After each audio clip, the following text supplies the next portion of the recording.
from Indianapolis, this is the Pro Volleyball Federation on the Roku Sports Channel. It is the first day of spring here in Indy, so both the Indy Ignite and the Columbus Fury are well aware that the playoffs are coming soon, and the Ignite enter the building as the final team in the dance. The top four will make the PVF postseason at the conclusion of the season. There are the Ignite at 9-8 in fourth place coming in, and the Fury coming off a victory over the Vegas Thrill, but 5-11 right now in last place. Thanks so much for joining us. AJ Cannell alongside the former Florida State All-American Madison Fitzpatrick, and both teams right now different locations in the standings, but fighting for playoff positioning. Absolutely, and Indy has something to defend. They had the Thrill and the Rise hot on their heels, so a win tonight is important. And as far as Columbus is concerned, Coach Angel Perez told us it's not impossible, but we have to make a run now. We have to beat these teams that are on this bubble that are ranked 4 and 5. So right now a win would be huge for them and imperative. And he also said they're counting upon Isabella Raypoch on the right side. Younger team, but they've been leaning on the veteran Raypoch at opposite. And the experience that she brings to that position really allows her to pull out the tools when she needs them. She has wonderful decision making. It allows her to score in a high clip. She's kind of their go-to on that opposite position. She can bust out those sharp angles if need be and challenge any blocker in this league. Recording back-to-back 20-kill matches, Raypoch will need to have a good night as Columbus strives to get this upset.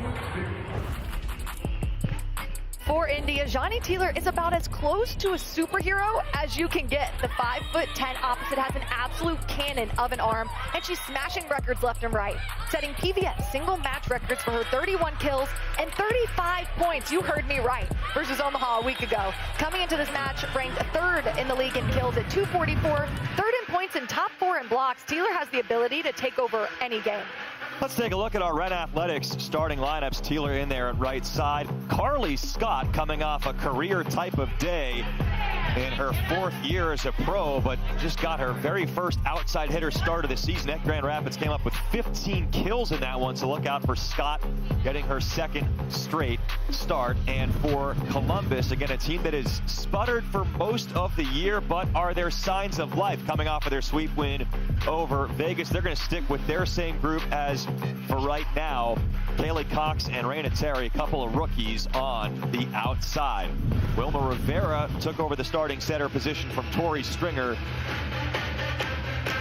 They traded a couple of first-round picks last year for Stringer, but Rivera in there right now, and it's going to start off as the server. Rotation 1 for Columbus. Rivera is one of the better servers in the PVF. And Columbus, serving might be their biggest strength as a team. They rank 4th in the league, 0.94 aces per set. And Rivera with the jump topspin serve. Ran the middle, Lydia Martin on the first attack for Indy. Now Anna DeBeer. Isabella Raypoch to the deep corner for the kill for Columbus. And interesting, right out of the gates, we're seeing Columbus Fury put up a triple block on Anna DeBeer, allowing them to slow down that attack. Pretty smart strategy by them. Going to try to slow down that powerful outside hitter.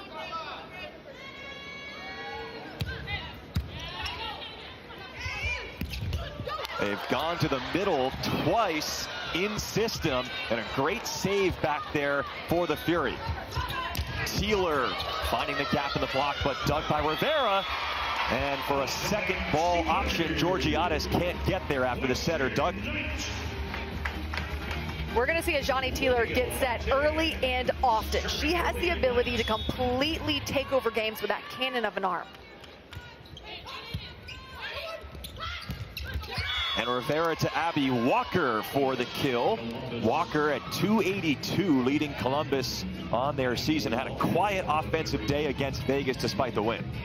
And so this is a good sign. Columbus is making a push to run through their middles when they're in system. It's only going to help their outsides and opposites open them up. Second-year head coach Angel Perez, one of the best male players in Puerto Rico history, and was a professional in Puerto Rico in 6 different countries. The head coach for Columbus. Tip kill, Walker. That was a smart shot by Abby Walker. At first, we saw her bring out the heat, the firepower, create some angles for herself, and they're going with the off-speed tip shot. Really smart veteran move.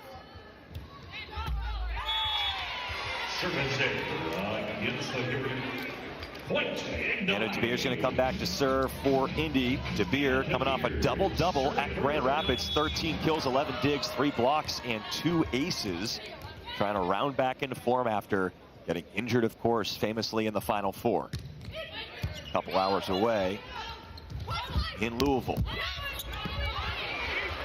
Good cover there off the block touch by Elena Scott. Now Raina Terry, the former Illinois star Teeler, lays out and into our table. Carly Scott with the swing.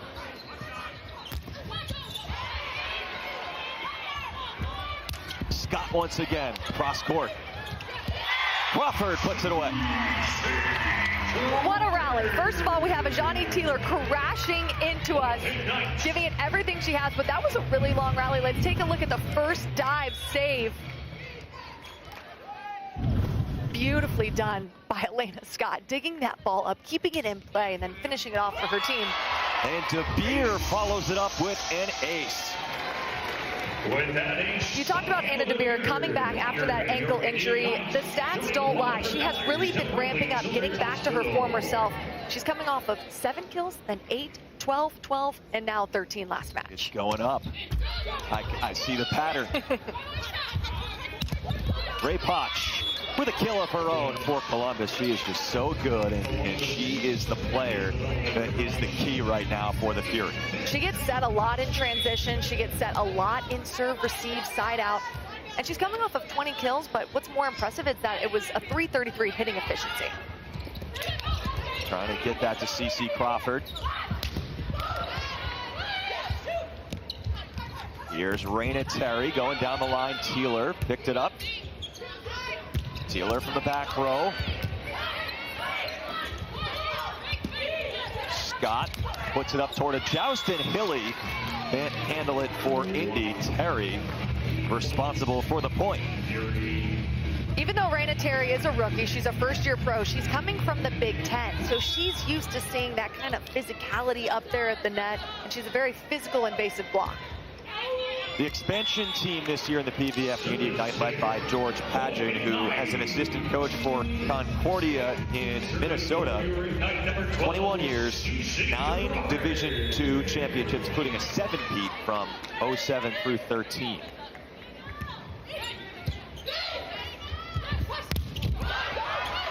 Ran Ramelsberg behind the setter. Rolled in the middle, Raina Terry, a veteran shot for the rookie out of Illinois. And we see Carly Scott after that play go, I got that, I got that. There was a bunch of Indy Ignite players around that ball. It's got to communicate a little earlier to dig it up. Third meeting of the season between the expansion Ignite and the second-year Fury. Indy so far 2-0. We had one meeting here on February 2nd. That was a sweep win for the Ignite.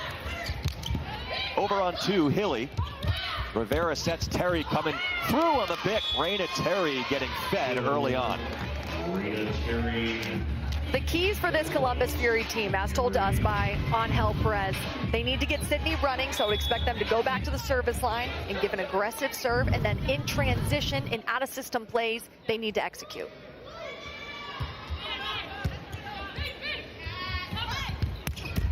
One-on-one for Scott. Carly Scott, what do you make of her coming in, making her front row debut last time around?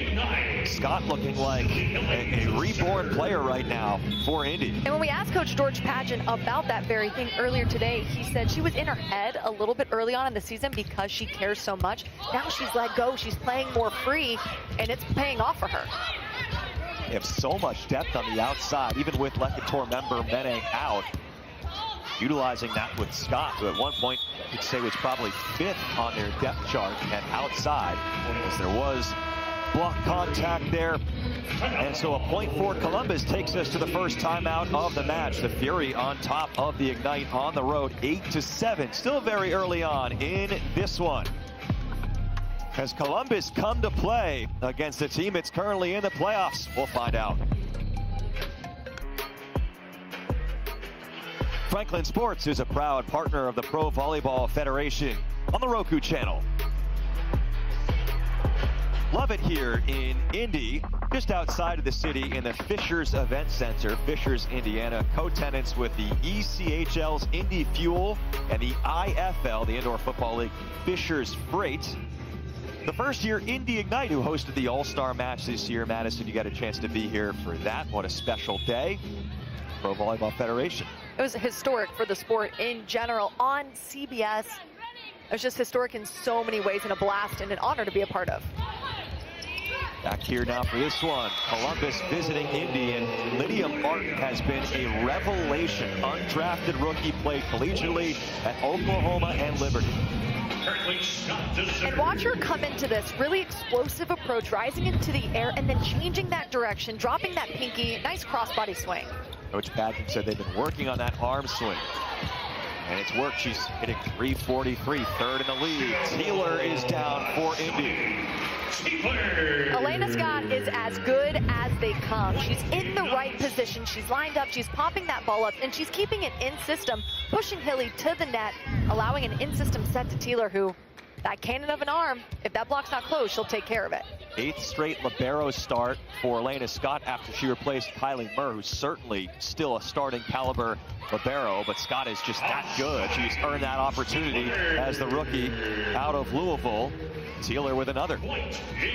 Coach George Patchen told us Taylor is thoughtful and process-driven, and she's one of the most bought-in players he's ever seen. Oh, a missed fire right there between the center, Rivera, and her middle, Abby Walker, rookie out of the University of Cincinnati. That center hitter connection not there. And a timeout called by Columbus. It was 8-7 Columbus going into that immediate timeout. Since then, 4 straight for the Ignite. And one of the things about the Ignite is when they get going and they heat up and they get into a rhythm, they are extremely efficient. And now, defensively with Elena Scott, I mean, they're digging all of these balls up, and then they're very efficient as well. They lead the PVF in assists. They rank 2nd in kills per set and points per set, and 3rd in hitting efficiency. So when they get going, they are very difficult to stop defensively. Now they're going to have to figure out how to make up for the point production of Lecator member Mena, who we were talking to her this morning at Serve and Pass, and she said that she really went through it with what at first was, you know, a smaller, more minor ankle injury, and worked herself back from that very quickly, but then re-injured, and she had a fracture and 2 torn ligaments. So member Mena is out for the year, and you see where she rates in terms of the league picture. She's one of the best there is this year. So I think they're going to make up for some of that production from Taylor a little bit, getting some more right side action. We saw that the way they leaned on her record-setting day against Omaha, but the trick is using all of this depth with now Scott, DeBeer, Chaich, Isabel Martin on the outside, figuring out what that lineup is on the outside for Indy without member Mena.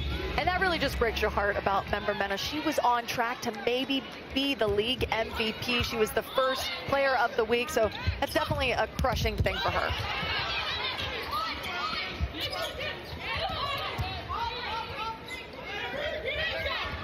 Elena Scott second ball, and DeBeer is roofed. You said it, they've been sending numbers early on at DeBeer.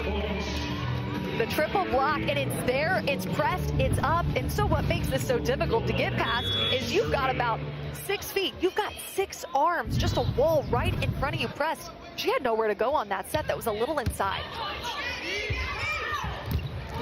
Taylor finds the crease. Johnny Taylor, again, it was 31 kills, 35 points that earned her that Player of the Week nod. Both of those were PVF single match records against Omaha. And that's why I said in the open, she really is almost a superhero. Those numbers are absolutely incredible. Omaha did not have an answer for her attack. They isolate Abby Walker. Walker converts. One of the strengths of Abby Walker is that she's very quick, whether that be defensively, side to side and laterally to close the block, or offensively, she's up in the air very fast. So when her and Rivera have that setter hitter connection on, it can be dangerous. Columbus snapped a 3-match losing streak by beating Vegas in a sweep on Friday. Vegas, they're playing right now against Grand Rapids. I don't know what to make of Vegas after that 7-2 start. They've lost 7 in a row. They're still in the playoff hunt, but just trying to find a way to get back on the winning track. They gave themselves enough of a cushion at the beginning of the season where they are still in the playoff, in that bubble 4, 5, 6 seed. But we'll see what happens. Things are heating up for sure in the league. Saw a slight delay, now back in action, and just keep on going at Teeler. Sydney Hilly back setting Ajani Teeler. That's a crisp connection. Sydney Hilly does a really good job at reversing the flow to Teeler and then pushing it all the way so it travels over her left shoulder to her right shoulder, and she's able to snap.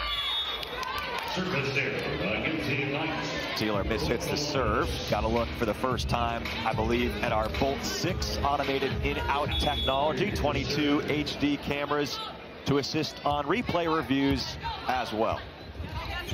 Anna DeBeer block was a little late getting to her there, and DeBeer finishes. Anna DeBeer is so good at tooling the block because she's got a quick arm swing, a super high vertical, and then she's very powerful, and it takes a lot of ball control to swing through the ball and tool off the hands, but she has all of that.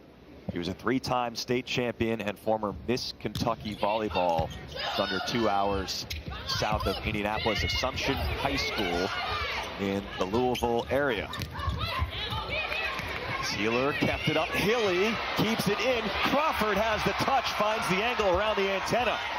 That was exciting stuff right off the block for Rewatch. Now Terry has an opportunity. Sliding underneath it, Elena Scott. Hits the D ball for Teeler. Dug by Kaylee Cox on the other side.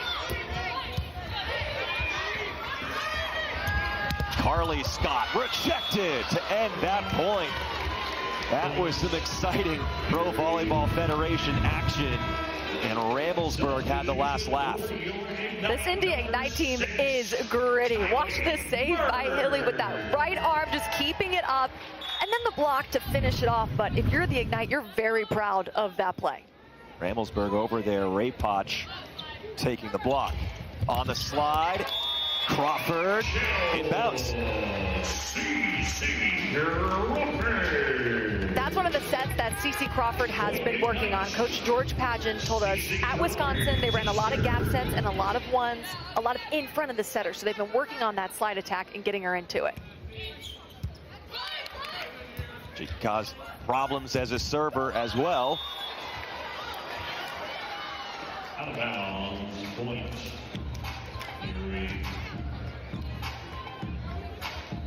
Terry to serve. Another recent former Big Ten star, Raina Terry. She was the points and kills leader all 5 years at Illinois. Now making the adjustment to the pro level. Missed serve by Terry. Timeout on the floor.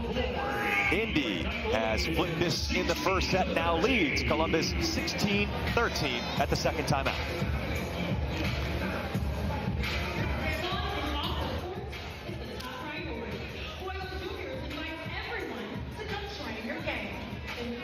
Another healthy crowd here inside Fisher's Event Center, and the Ignite have jumped in front of Columbus in this middle stage in the first set. Best 3 out of 5. First 4 sets, the 25 win by 2. A potential 5th set to 15 win by 2.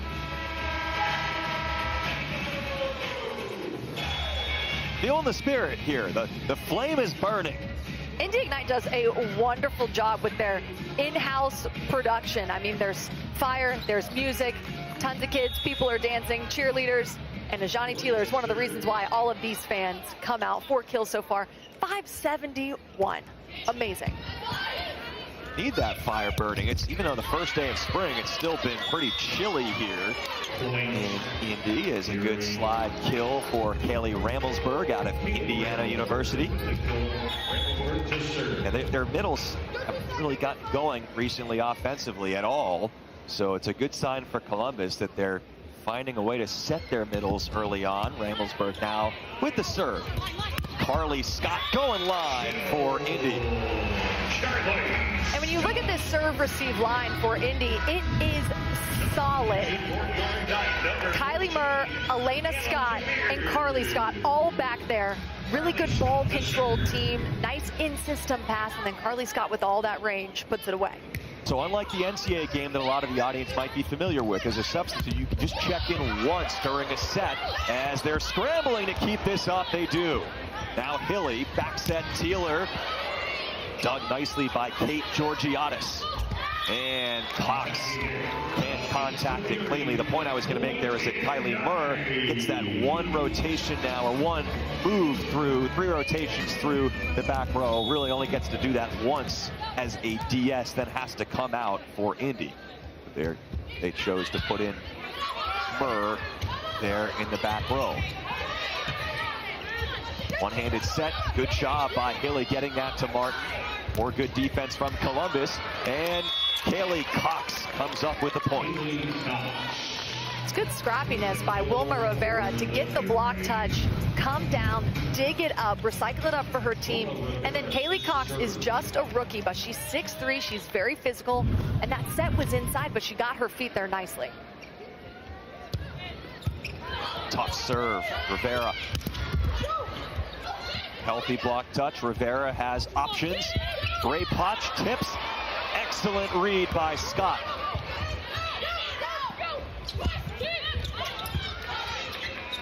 Scott has to play setter here. She does so nicely with that bump set behind her for DeBeer. And you have to imagine that's something that they have repped out over and over again. Elena Scott setting Anna DeBeer at Louisville for 4 or 5 years. Even with the triple block, that set was perfectly placed, and Anna DeBeer was able to go high over the hands. Their first 2 draft picks in the 2024 PVF draft. Anna DeBeer, number 2 overall. Elena Scott, the first pick of the 2nd round, number 9 overall. Actually trace those back. It kind of connects to Columbus because they gave up those 2 first-round picks to Atlanta for Tori Stringer. And then Atlanta swung those picks to Indy for number 2 and number 9 to move up to number 1 and select Merritt Beeson. So if you can even try to follow that, these 2 teams are a little bit connected with those trades. And now we're seeing Isabella Ray Potch heat up a little bit. Coach Angel Perez told us she's carrying the responsibility of our main point scorer, and he's challenged her to get 4.5 to 5 points per set. Nice back set. And once again, Hilly connecting with Teeler.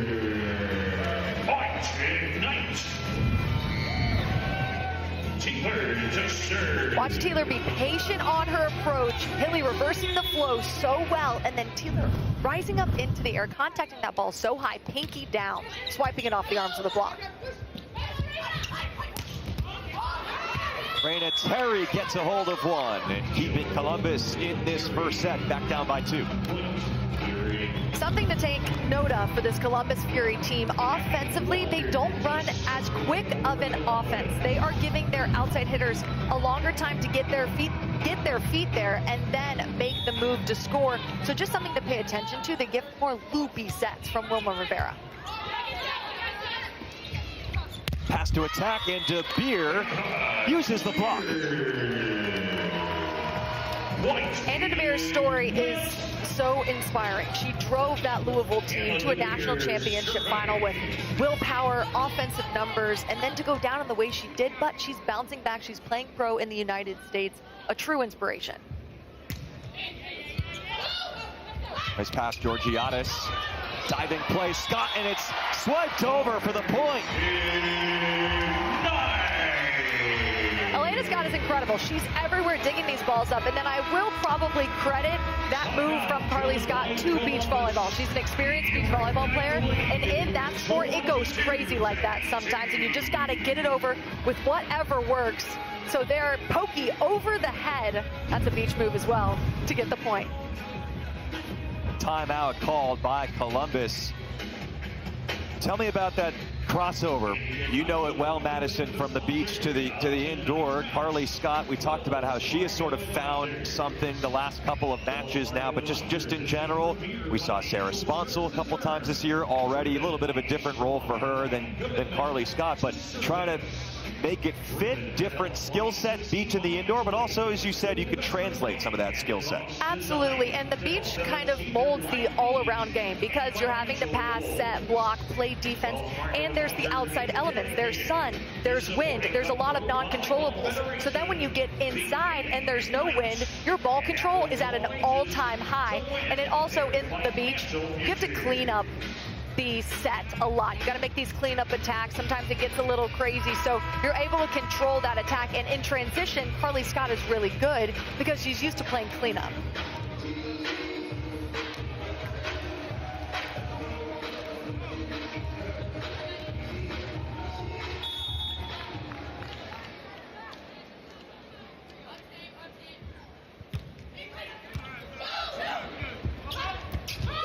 Setting the gap, and Ramelsburg thought she had one. Now a challenge is called. So that's going to nullify everything that you just saw.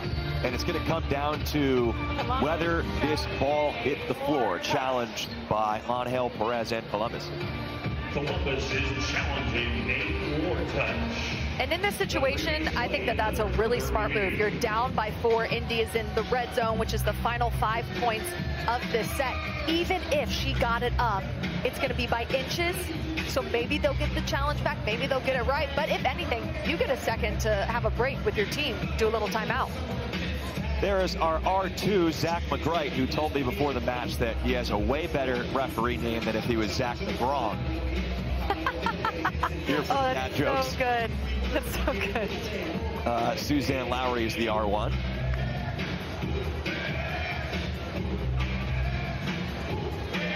And I just go back to over and over again. When you have, first of all, let's see if they were right or not. Maybe don't doubt Elena Scott is our lesson here. So it's a lost challenge. But as you said, it's like an extra timeout, and you, no matter what, you're going to get 2 more challenges in the next set. So it's always worth it at this late stage in a set. Exactly. Yeah, it's a win-win no matter the outcome. DeBeer with the serve. Causing some problems there, serving the seam. And they can't even get that back over. Indy closing in on the first set. That's an error that you really cannot afford to have. You almost want to play that safe if you're Georgiades. Just keep her a little inside off the net because you're down by way too much to make that error. DeBeer's had a good serve going in the first set. Already has an ace, but Isabella Raypoch serving a reminder going forward for Columbus. And this is another example of how Isabella Raypoch is a true experienced competitor. She's a leader on this team. She's taking those big, brave rips, even at set point, and being very consistent at that. Originally from Illinois, but played collegiately at Temple. Had a nice overseas career, first season in the PVF. Set point once again. Carly Scott. They wanted the block touch, took a look at the referee stand, and there's really no reason for Indy not to challenge here. With 2 challenges remaining. Indianapolis is challenging a block touch. No reason not to challenge. Exactly, you might as well. And now flip the script. The Fury is on a little bit of a momentum run, so make him go back to the service line. Make Tori Dilfer Stringer think about that serve. Let's see. No block touch. It was close. It was. But no block touch. But if anything, it was a little timeout. Coach Pageant can coach up his team. They can reset, and all they need is 1 more point. But an example right there of just the beauty of both 6 that get it really quickly. So, yes, there are potentially a lot of challenges that can be made, especially because if you win a challenge, you keep it. But usually these reviews get sorted in about 20 seconds. We're right back playing again. Once again, a set point for the Ignite with Tori Stringer serving. It's a good serve, and a few set points staved off by Columbus. And I fully believe you can take momentum from one set to the other. So even if the Fury doesn't claw back, doesn't get 3 more points, they're taking momentum from this late run into the next set. Here's Stringer again. Low serve, clipping the net. DeBeer handles it. Carly Scott cuts the angle, dug by Terry. This is an out-of-system swing over her head. Terry does well with it. Hilly has to get down low, and Scott ends the first set. It was clean at the beginning and at the finish and in the middle. The Indy Ignite just very solid, consistent throughout the entirety of that set. Taking care of business, doing what they had to do in the first set against visiting Columbus, but the Fury looked pretty good as well. Try to put up more of a fight going forward.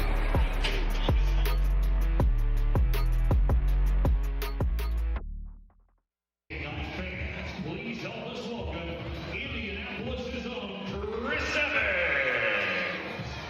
The running back attended. Hey, just trying to keep that thing up. And the University. That's the idea, right? I love that game. Yeah, me too. 25-21, Indy in front. Let's take a look at our stats through the first set, sponsored by FICO. Pro Volleyball Federation is proud to partner with FICO to champion financial literacy. PVF athletes will engage with the league and its communities to provide financial education and talk about education. Good grades are important. Both teams, the numbers looking good. In the first set, Columbus actually out-hit Indy, out-blocked Indy. The 4 service errors didn't help. The passing numbers really were very good for both teams. You don't see those pictured there. Just adding that in. So what do you make of it? Columbus numbers look great in the first set, but Indy was the better team. Yeah, only 1 kill and 1 dig separates these two teams. What it came down to was Columbus had a few too many unforced errors in the middle of that set. Combine that with the 4 service errors, and then a couple places where they just mishandled the ball, second contact. They're pushing it too far outside the antenna, so it's just the unforced errors that came down to winning and losing that set. We saw those numbers from Carly Scott and Ajani Teeler. Otherworldly first set from Indy libero Elena Scott with 9 digs. Isabella Rewatch led Columbus with a 5 for 12 no error first set. Net violation called there, so that was not a point for Indy. And instead, point Fury. Rivera will serve it back up.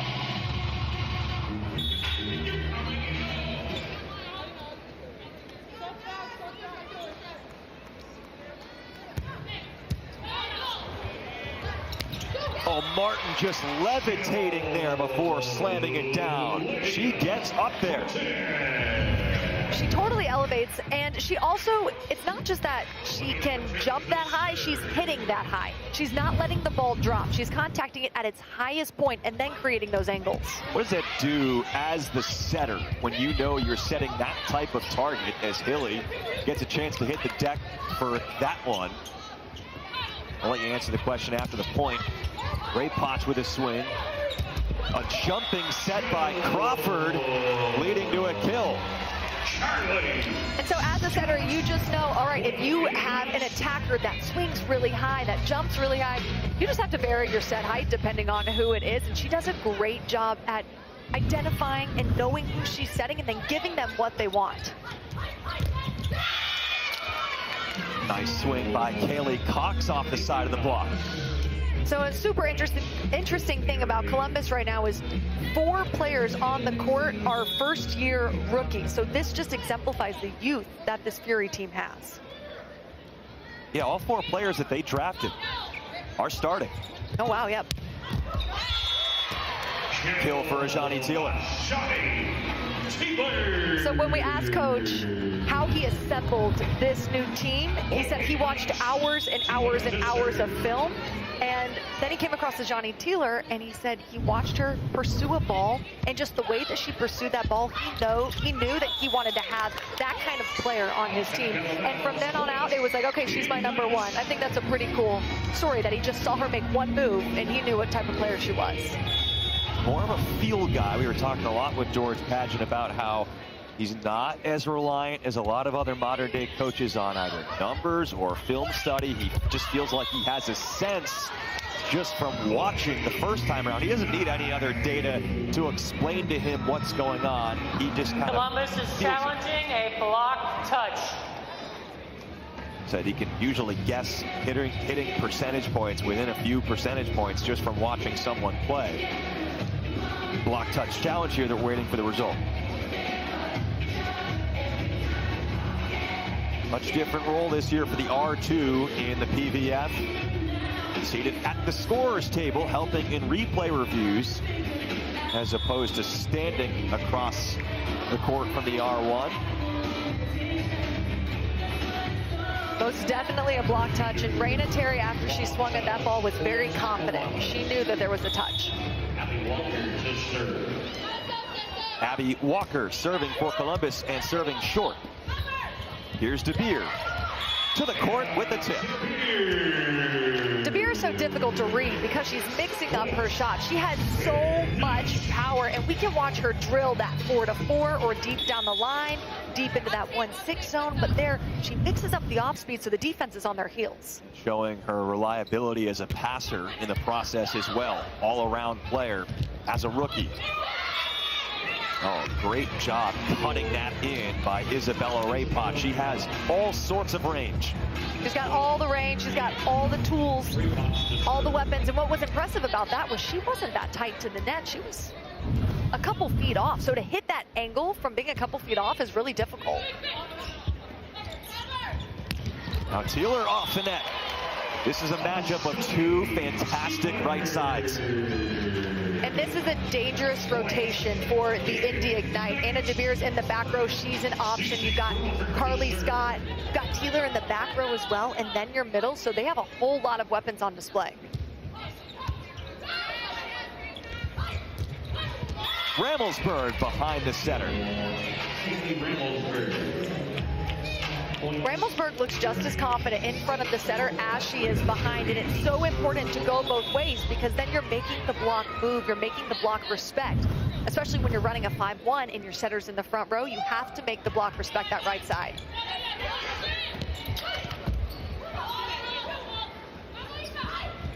Raypot. It's out. And that's another way that you can make the block respect that right side attack, either from that deep ball set or from the middle running a slide. So I don't hate that they're running it right there. She just didn't get on top of it enough. Floats her hilly effective, serving Terry, adjusting to that 6 rotation roll at this level. Very, very difficult. So the missed pass puts Indy in good position. Raypot, though, gets a swing. And another miss for Raypot behind the attack line. 2 hitting errors in a row. Very rare for the Temple alum Raypot. And now a timeout on the floor. Bolt 6 showing that it was a couple of feet out. The Ignite winning the first set, pulling away in the middle. And ahead early in the second set at home against Columbus.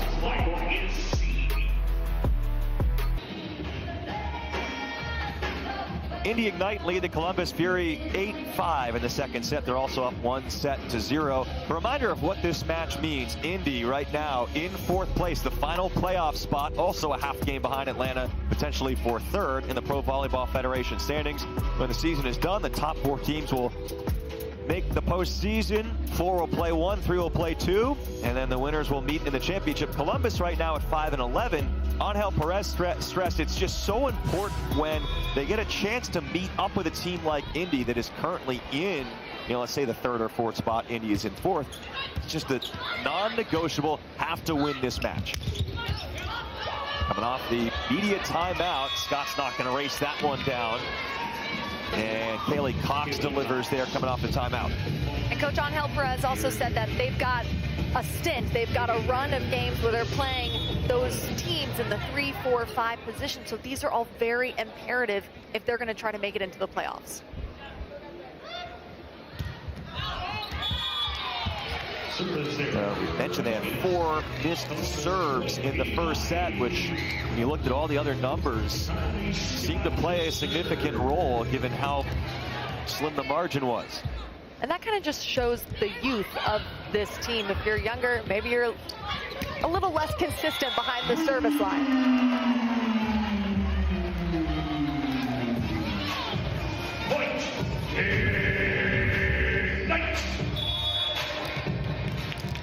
Watch Lydia Martin track that ball. Oh no, it's Ajani Teeler rising up into the air and shoving it down. Good press by her.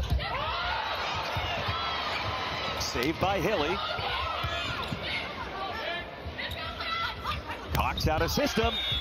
This still finds a way. Kaylee Cox and Columbus scoring the point. We talked with Angel earlier today as well about how that was an out-of-system set, but they've tried to work on slowing the game down a little bit and typically feeding their pins higher sets right now.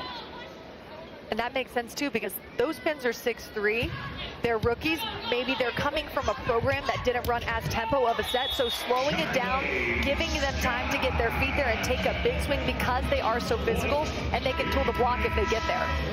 Yeah, it's a good point. It works with the personnel anyway, but they just thought, you know, a lot of teams are trying to run tempo, trying to speed up what they're doing to try to beat the block, keep people guessing, but Columbus realized they had to, he even used the word regress a little bit. Let's wind things back a little bit, almost start from square one with the tempo. That's a mishit there from Teeler, and gives a point back to the Fury. By the way, there's one other match in the PVF going on tonight. And it also has implications for those final spots in the postseason. Grand Rapids playing Vegas. Of course, we talked about the thrill on a 7-match losing skid. Grand Rapids won the first set 31-29. Vegas currently ahead in the second set in that one. Back row swing, Cox pulls the string, and Terry had it all set up for her. And that's Terry's job right there. As the block, you are manning the overpass. If you get the gift of an overpass, you're putting that ball away. That has to be your point. It was a good read by Ajani Teeler, but she just wasn't able to control it on her side of the net.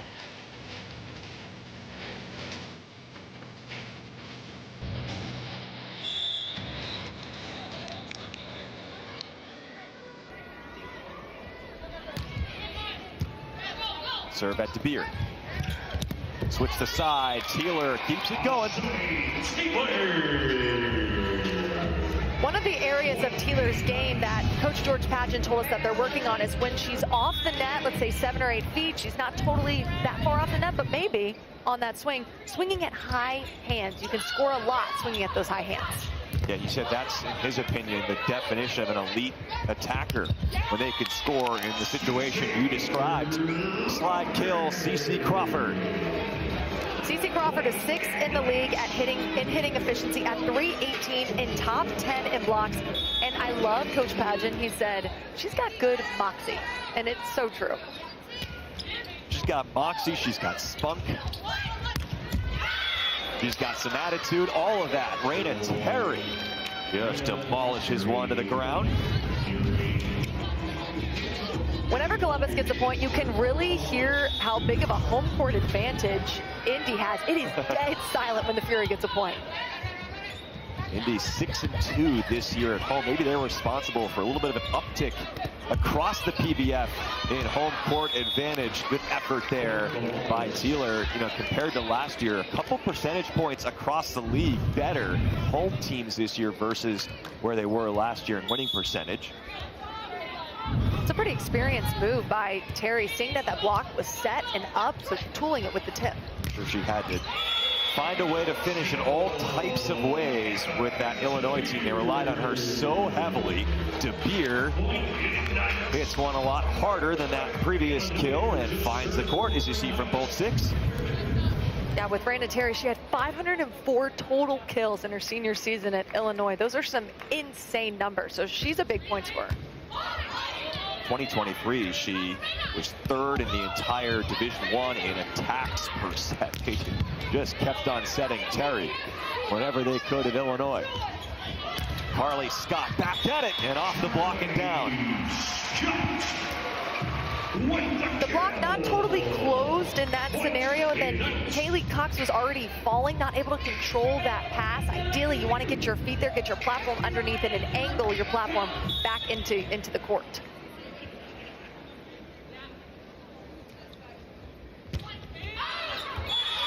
There was a time earlier this season, I don't even know if Carly Scott could have envisioned that she'd be starting it outside for Indy. You had, you know, DeBeer working her way back, Lekator member Mena, MVP candidate. Shayic has been playing well when she's been in there. still searching for maybe some more consistency from Chaich. So in the meantime, you talked about it earlier, but Scott improving in practice, getting her opportunity last time around, and she is delivering 2 matches in a row as Rewatch comes up with another scoring play. Talk about delivering. Rewatch, when she gets set, she makes the most of it. Right now, she's not hitting as efficiently as she has in matches past, hitting 150, but she's already taken 21 total swings and gotten 7 kills. So she is the leading point scorer for this team. Yeah, probably on a different team, her hitting percentage would be higher than 208, but it is this year. Scott clobbers another one, but they just lean on Rewatch so much. Carly Scott tallies a kill for the Indy Ignite. What a find. She has been in the front row as a serving sub earlier this season, and now hammering balls like that one. Timeout.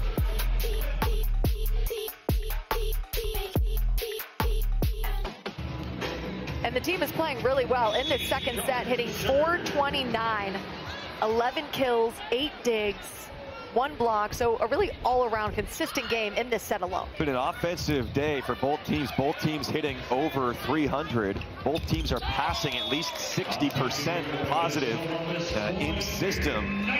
But the Ignite have just been a little bit more offensive than Columbus so far. And a little cleaner. Columbus is making a few too many hitting errors.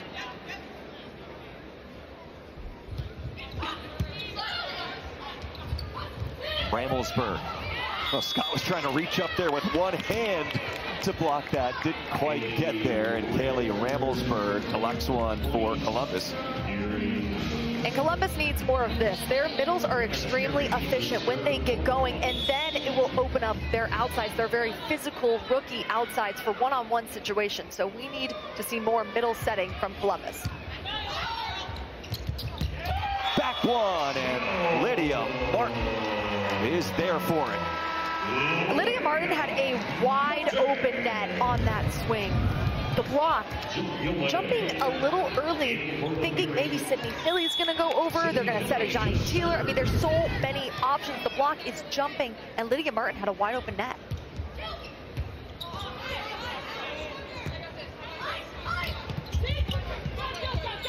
Served at Jill Gillen, who is coming to the match for Columbus. Pancake. Georgiadis got there. Teeler reacting on the first ball to Rewatch.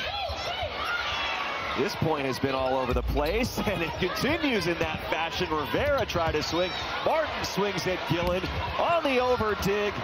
Teeler is dug by Rivera. Here is Cox with her left hand. This is wild. An unhinged point late in the second set. We're restoring some order here. A swing by Cox. Scott is right there. No, there's a whistle that comes in. Point. And they're going to challenge. Elena Scott thought she got there. Indy is challenging That's a shame that the floor point had to touch. end like that. No floor touch. I'm just laughing that you called it unhinged because it really was. That was super chaotic. We saw some over-on-one swings from Wilma Rivera, crazy ups. And at one point, Kate Georgiadis was smiling and laughing while they were playing. So that was unhinged and really fun to watch.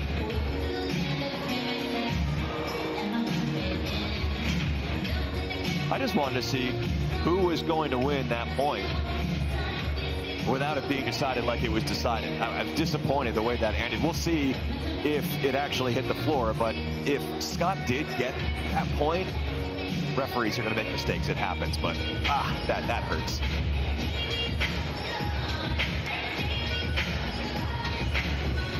Must be close because I'm still waiting for the look, and of course, once Bolt 6 gets that perfect look, you will see it on your screen.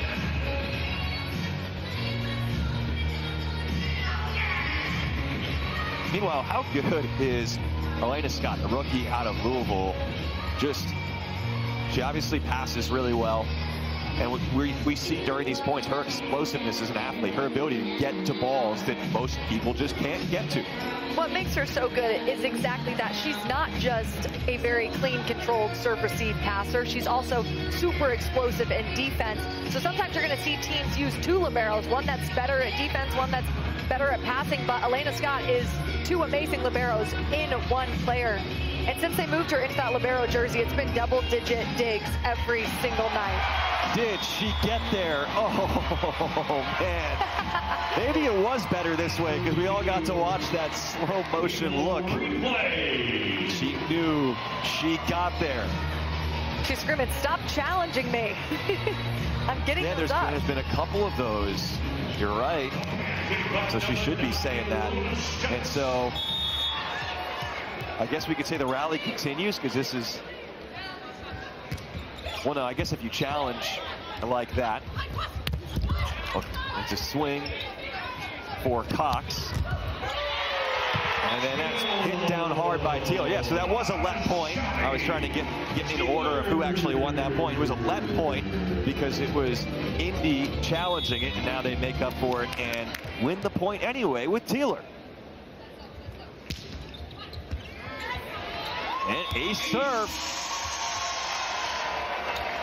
Sydney Hilly. Sydney Hilly comes up with the ace for Indy. And that's going to take us to a timeout here. Columbus pressing pause in the second set at 20-14. And it sounds very basic, but a big part of volleyball, it comes down to the serve and pass game. Who is going to win the serve and pass game? Right now, it's all Indy Ignite. They're providing that pressure from the service line, and Fury's first ball contact is not clean, and they're not keeping themselves in system too often.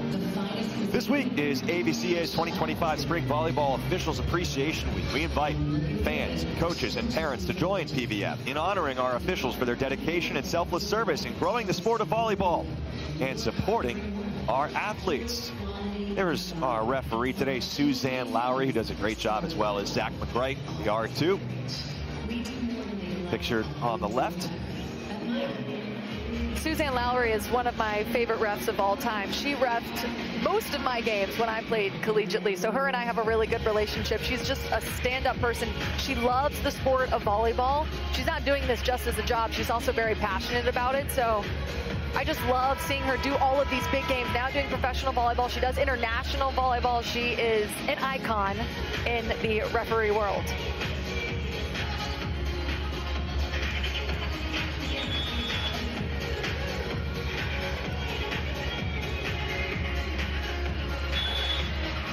Timeout Columbus at 20-14, and now back in motion with Hilly behind the line.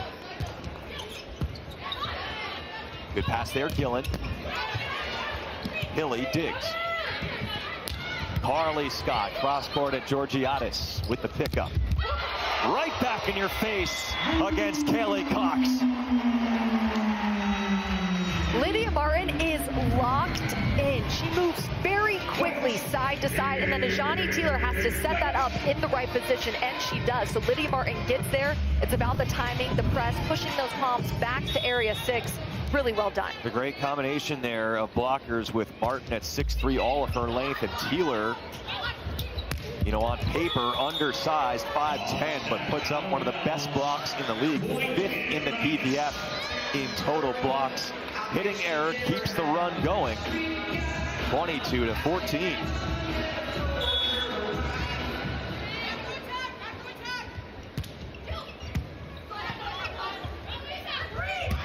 Back row attack for Rewatch.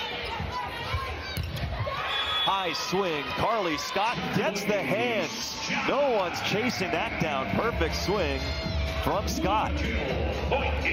Take notes on that one. That was so well done. It was almost a trap set. The blockers were there. They were up. They were pressed. That set was tight. Carly Scott was late. So all she could do was get underneath it and swing and find those fingertips. And she did that so well. 6 straight points for Indy to effectively put this second set to rest.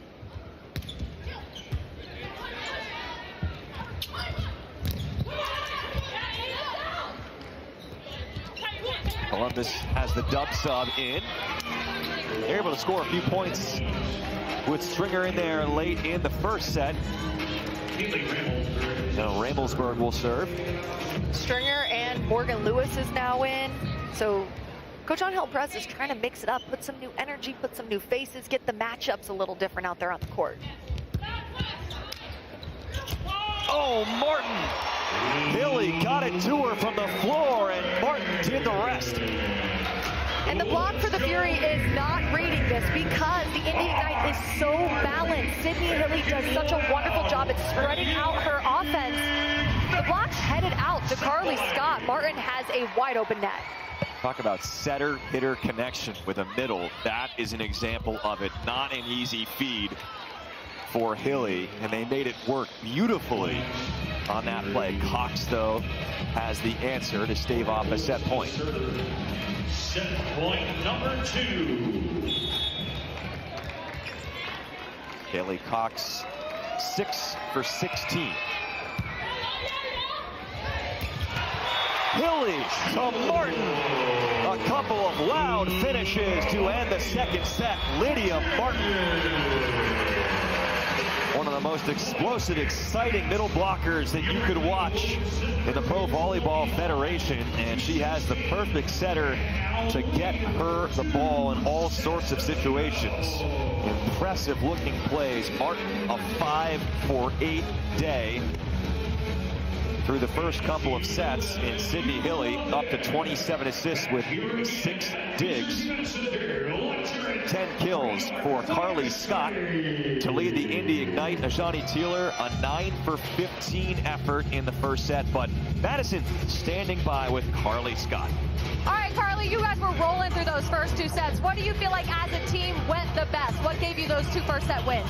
Yeah, I think we're just being super aggressive and really focused on defense, making big plays, and that's kind of getting the crowd involved and giving us some energy to just be aggressive and go for it. You have 10 kills. You're hitting 400 so far. What has allowed you to come into the lineup and have so much success, do you think? I would just say my team. Like, I compete against some of the best in the league every single day, and they prepared me for this, so it's cool to be here now. Thank you so much. Good luck. Again, a player who wasn't even in the front row until extremely recently, just her second start of the season at outside hitter, Carly Scott, and the Indy Ignite. 2 sets to nothing at home.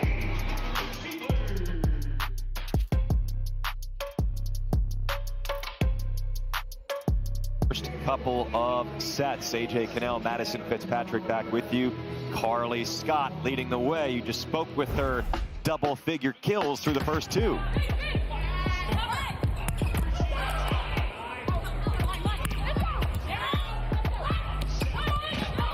Over the ball, she's able to hit every single area of the court, and she's got those crazy quick twitch reflexes from beach volleyball. She's smart, she's crafty, right there going high off of the fingertips. She's had a whole lot of success ever since she entered the lineup.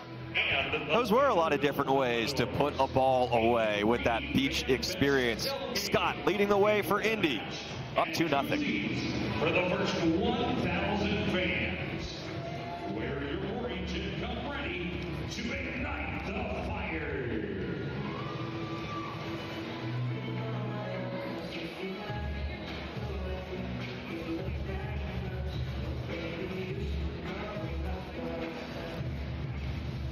Ladies and gentlemen, please join us in recognizing the Indiana University Wildcats volleyball team. The Wildcats are back-to-back NAIA national champions and back-to-back Crossroads League regular season and tournament champions. Over the past 2 seasons, they've dominated with a 75-2 record, including an incredible 42 straight Crossroads League wins and 32 victories over top 25 opponents. Let's give it up for the Indiana Wesleyan Wildcats.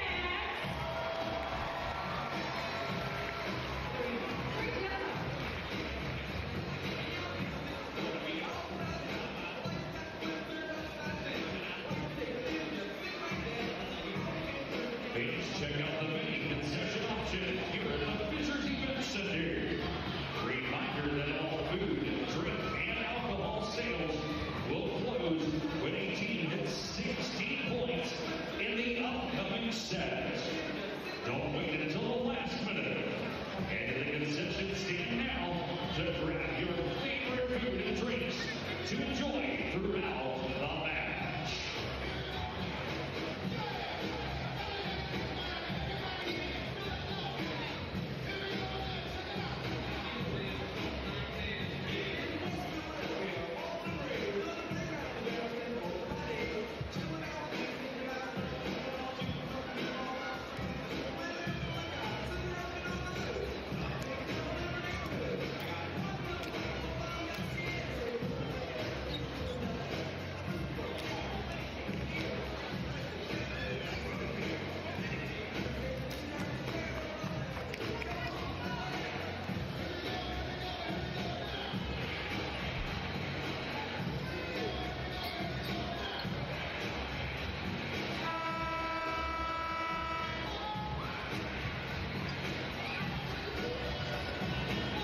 Their record is 9-8. They're 4th place in the PVF, but Indy Ignite have a lot of pieces. It'll be interesting to see their chances to go a long ways in this race for the postseason and what they'll do potentially in the postseason. The first couple of sets, stats up to 400, the hitting percentage for the Indy Ignite, and that's really the number that stands out. The Indy Ignite, they're just finding ways to score. They're doing a good job at keeping themselves in system, pushing their pass to the net. Sydney Hilly is able to run her full balanced offense, and then they're taking care of the ball when they get the opportunity. Not to mention the Columbus Fury, 9 hitting errors, 7 went out, 2 got blocked, and not the cleanest first ball contact. So if those two things can kind of adjust, we may have a tighter game. They start once again rotation 1, Wilma Rivera with the serve. Ajani Teeler down the line, right into the pocket there for Kate Georgiadis, the libero. Takes the second ball and a 2-hand kill for Cox. I like that decision from Cox. She's tall, she's physical, she's overpowering the block. It's really aggressive, and it was a smart shot. And becoming more popular to go for that 2-handed attack a little bit. Maybe if it's tight and you feel like if you have more power going with 2 than going with 1. I know a lot of players will just go with 1, but you feel like you're more ball control going with 2. I don't see why not. Men's side, you're seeing more of it. Maybe not as much on the women's side.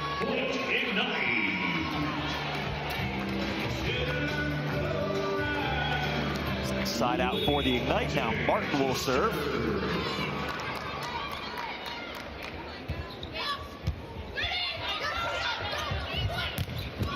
Like that set from Rivera, keeping it off the net and getting it to Rewatch on the left side. And that set was a little bit more of a tempo. It was a quicker set than what we're used to seeing with Columbus. And then what that did was cause the block to not get there because Cece Crawford is jumping with Abby Walker in the middle. So good job by Abby Walker to hold Crawford. Billy once again against the flow. Scramble Columbus. Teeler using the block for another point. Ajani Teeler, ultra efficient for the first couple of sets and change. 10 kills, 1 hitting error, 18 swings. And Ajani Teeler learns her lesson. She swings down that line. Georgiadis pops it up. So next she sees the block. It's fading, it's moving, and she does a quick swing to Toole. Crawford reads the tip. DeBeer tucks it inside. Wow. What an angle from Anna DeBeer. That block was up and it was set. She didn't have much room to go, but that's how sharp her swings are. She's able to weave it inside that inside arm of Abby Walker. So well done. DeBeer hitting close to 300 today.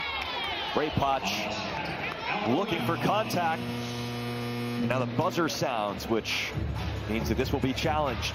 Block touch. Columbus is challenging a block touch. Columbus was pretty confident whenever they swung at that ball that Anna DeBeer got the touch, but we will see. To briefly touch on Anna DeBeer once again, and we asked George Pageant about it. He said, look, the reality is this year, she's probably not going to be back to full capability. You know, she feels healthy, but when you're defining 100%, and Anna DeBeer might not be a thing this year, but just such a credit to her to come back from that gruesome ankle injury and make herself available for the Ignite second half of this season. She's a true gamer. She's a hard worker. She has a ton of grit. You see it every time she steps out onto the court. And I was doing sideline for the national championship, and you could just see it on her face how devastated she was to go down in the way that she did. So I know this feels so good to get back out there on the court and play. You were doing sideline for the national championship, and we're really thrilled to have you go from the Final Four to a part of the Pro Volleyball Federation, just like Anna DeBeer, so many others.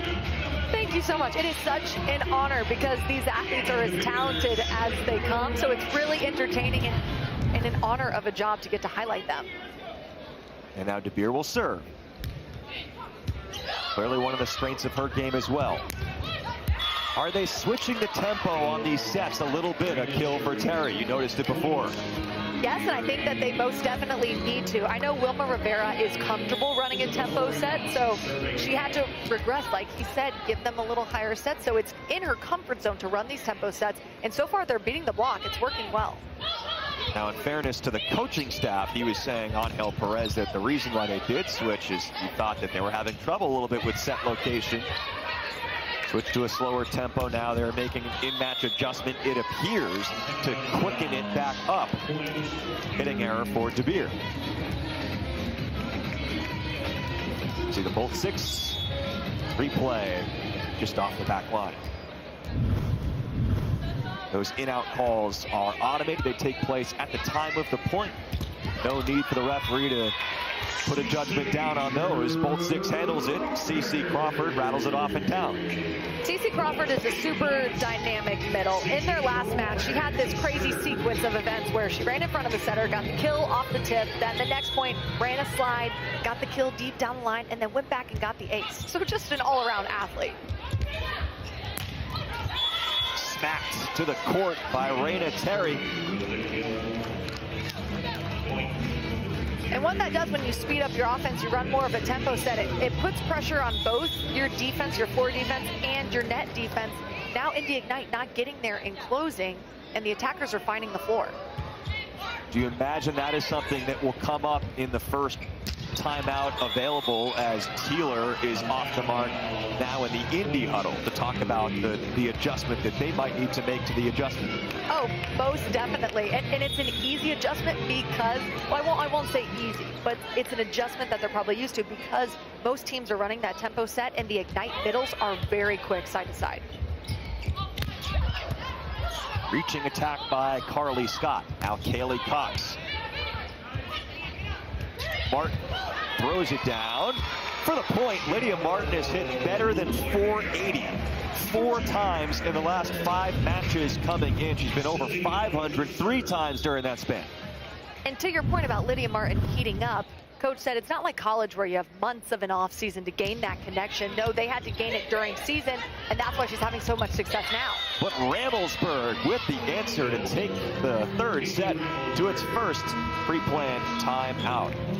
Ramelsburg, a second-year pro out of Indiana, with the kill for the Fury, who made that adjustment and are off to a nice start in the 3rd.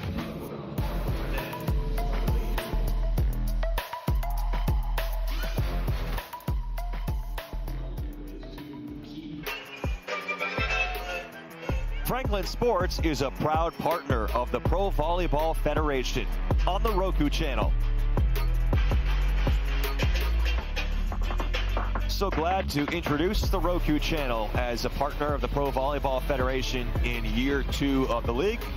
It's year 1 of the Indy Ignite, and it's safe to say people are enjoying themselves. I love how many people come to these matches. They put on quite the show. And take a look at this hitting efficiency. This is something I wanted to point out. It's actually Columbus who is hitting 600 in this 3rd set. And that's what it's allowed them to get ahead in this lead because they're taking care of the ball more on offense. You're even offering us your proofreading skills as the match is going on. As Carly Scott will serve. Hey, good job by our team quickly getting that fixed. There Just like Bolt 6, very fast. Yes.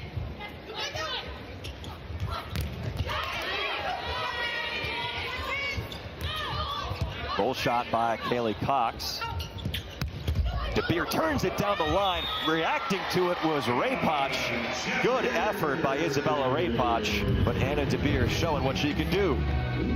It's difficult to play blocking defense against Anna DeBeer because she has all of this range. So the block, one, it's not closed all the way, it's kind of fading, but they're taking too much angle, and then Anna DeBeer with that perfect set is able to drive it down the line. Offense has been there for both teams. We've talked about it. The hitting percentages, for the most part, have been high as Abby Walker comes through in the middle, the rookie out of the University of Cincinnati.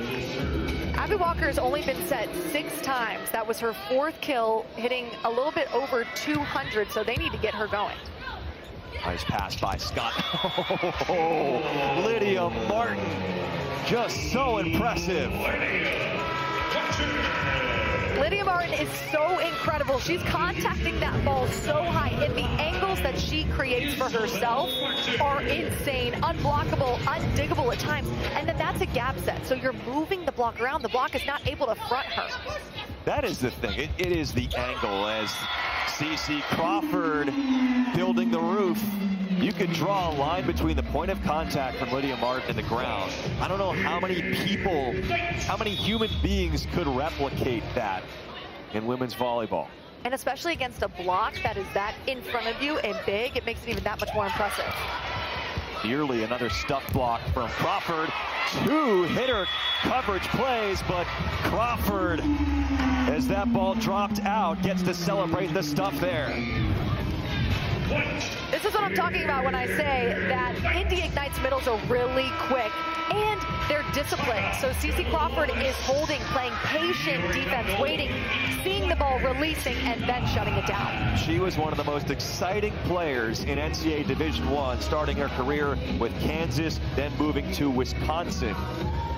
And you even noticed her, she was splitting the 3 rotations in half with Devin Robinson as a senior. She was still averaging over a block per set, playing 1.5 rotations in that weird setup that Wisconsin had, which made sense because they had really just too many good players on their roster, with Carter Booth playing 3 rotations, Devin Robinson, who's also in the league with San Diego, and CeCe Crawford playing 1.5 each. Now she's playing the full 3 rotations for Indy, and CeCe Crawford is showing what she can do as a rookie. She's such a weapon offensively and defensively. They're manning the net, playing very disciplined defense. They're running the slide more and more. She's looking more comfortable, looking very efficient, really moving the block around. And then with that quick snap and all of her agility, she's able to put the ball away, hitting .571. So although she's only had 4 kills, she's put the ball away when she's gotten the opportunity. And then on the other side of the net, playing defense, she is really difficult to get the ball past. The defense has always been there for Crawford, but she was in such a specialized role at Wisconsin. Also had previous years where she was in a 6-2, so very rarely was having to hit behind the setter. Been an offensive adjustment this year, but she's been picking it up. And there she is again, CeCe Crawford. CeCe Crawford is locked in. She's very technically sound. She's patient, she's waiting, and then she's releasing so quickly. And it's all about that finish. So you see her diving her arms into that open seam, pushing that ball down.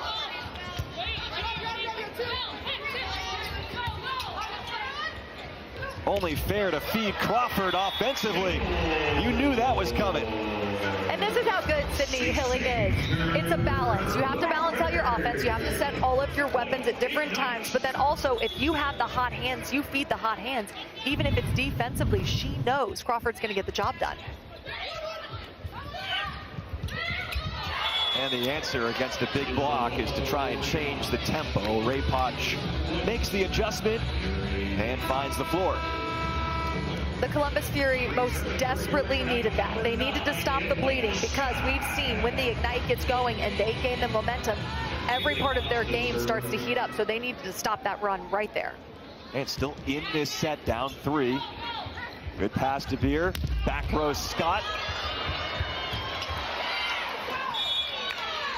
Would have been too many touches there, so Abby Walker gets credit for the block. They most definitely are still in this game. It's just a couple defensive plays. Get a couple stuff blocks, go back to the service line, apply some pressure, make up for that deficit here and there. And Walker showing up again, getting over toward Teeler.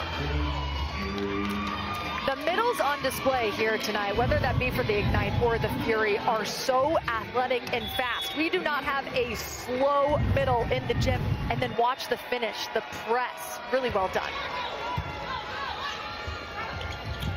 Right back to Teeler, hitting over the top of the block and long. So Columbus making a run. What a challenge. Indianapolis is challenging a block touch. And the most common challenge with the in-out calls automated is a block touch. We're seeing George Padgett challenge for a block touch. And it seems like no one on the Ignite side was very sure whether there actually was a block touch. But if anything, you're slowing down the momentum. Columbus is coming back. They're on a bit of a service run. So you might as well take a beat, talk to your team, and regroup. And you know what? There was a block touch anyway. So it worked out anyway. No one was confident, but that was a good decision. Yeah, that was, you could see why no one knew for sure. Just some slight pinky movement. Better have those 22 HD cameras to see that one from Bolt 6 technology.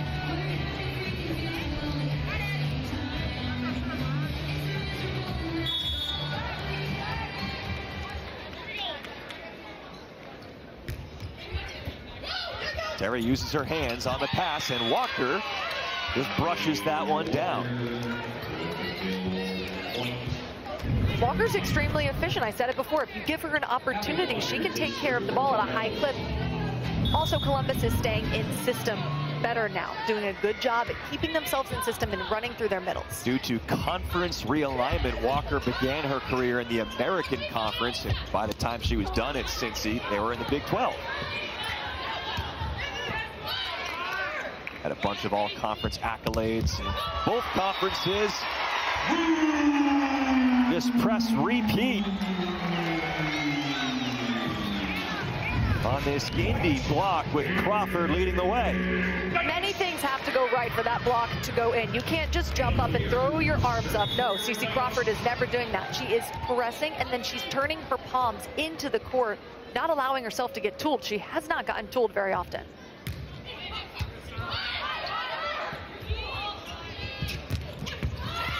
Raina Terry through the block on that occasion for a Columbus kill. CeCe Crawford, by the way, 4 stuff blocks in the set. Now a good season average for a middle blocker. I mean, it's tougher to sort of, at the pro level, give an exact number because it's more strictly called than in the NCAA, where even a double block you get credit.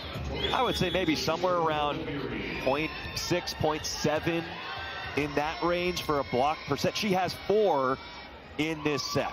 She's top 10 in blocks in the league. I would not be surprised if we see her inching up to make up for those spots.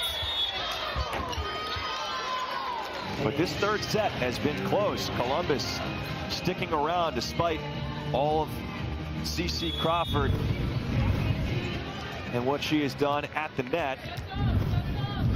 It's hard to tell whether that was off the top of the tape or whether there was block contact, but either way, a point for Columbus.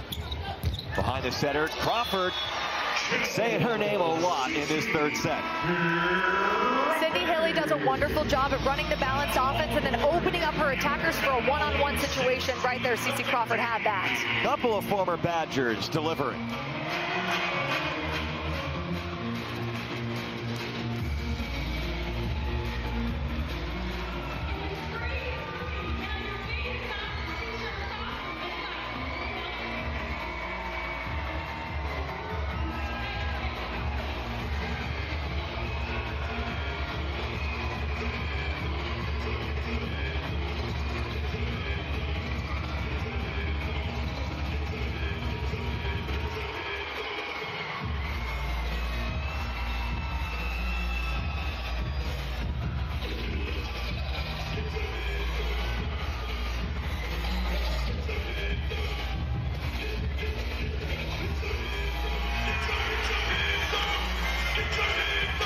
Indy took the first 2 sets.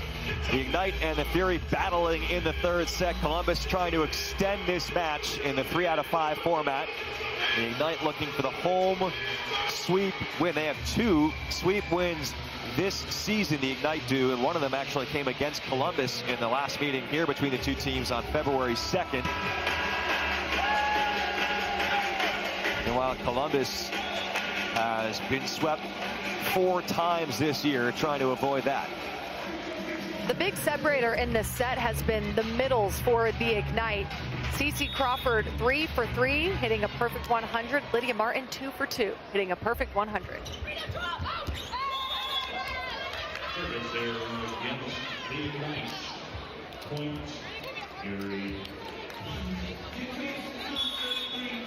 Bolt 6 replay, clearly out. 7 aces coming in this year for Raina Terry. Passed by Kylie Murr, playing the DS role. Began the season at libero. Georgiadis really good as a second ball setter. Now Elena Scott with a second ball set. Quick second touch from Carly Scott. Now Kaylee Cox, high swing, tracked down by Murr. I'm impressed Taylor even got any type of swing on that with one hand, as Morgan Lewis has checked in as a hitting error. How much of an advantage is it for the Ignite to basically have two liberos playing on the court at the same time? Kylie Murr in middle back, great read, beautiful up. Four-time All Big Ten, played at both Ohio State and Minnesota.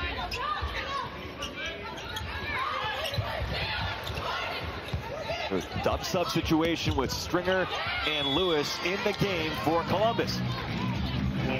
What I'm liking from Columbus right now is they're playing with a sense of urgency. They are not rolling over and just giving it to the Ignite. You can hear them communicating very loudly, screaming, tip, tip.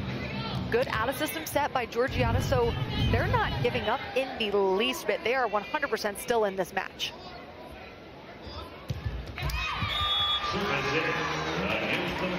Not going to help. No, definitely not. I like the fact that they're going for it. Coach Angel Perez said, we need to be aggressive behind the service line. We need to get Sydney Hilly running. So I like the fact that they're still providing that pressure. But with 8 service errors as opposed to Indy Ignite's 3, that's just a deficit that you really don't want to have. Yeah, it's you know what? I don't love talking about it. I said before, because aggressive serving is important. It's played a factor tonight in this serves. He did say coming in that they really were going to have to try to serve aggressive and get Indy out of system. Amazing overhead dig by Elena Scott, but De Beer is sent away. So Columbus ties it up at 18. Morgan Lewis is a 6'3" opposite, so she's very big over there, setting that block up nicely. And then the triple block has found some success. Anna De Beer has found a way around it, but the triple block is a good strategy for the Fury, who's trying to shut down Anna De Beer. You look at just how deep the talent is in this league. Morgan Lewis was an outstanding player in college for Oregon, and right now playing as the backup opposite for Columbus, which is, the last team in the standings right now in the PVF. It just shows you the depth all the way across the league. Side out for the Ignite, and Lydia Martin will serve.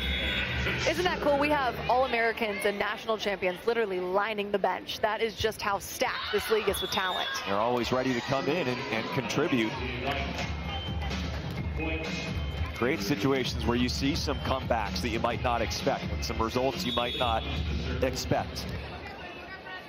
So got to keep watching to the finish. 19-19 in the third set.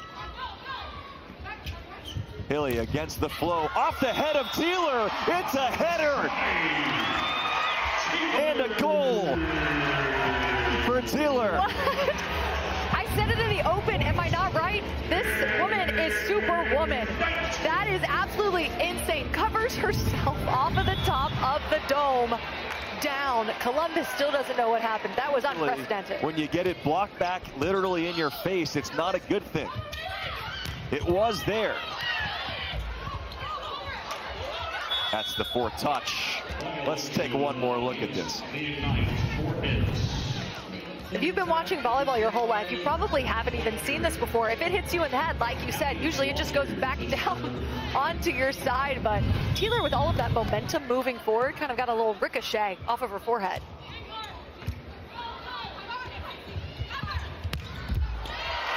De Beer cross court. That looked like the Anna De Beer that we saw at Louisville all season long. She has so many angles. She's able to hit those sharp angles, mix it up, but super high-flying, strong attacker. Crucial side out right now against a good server for Columbus.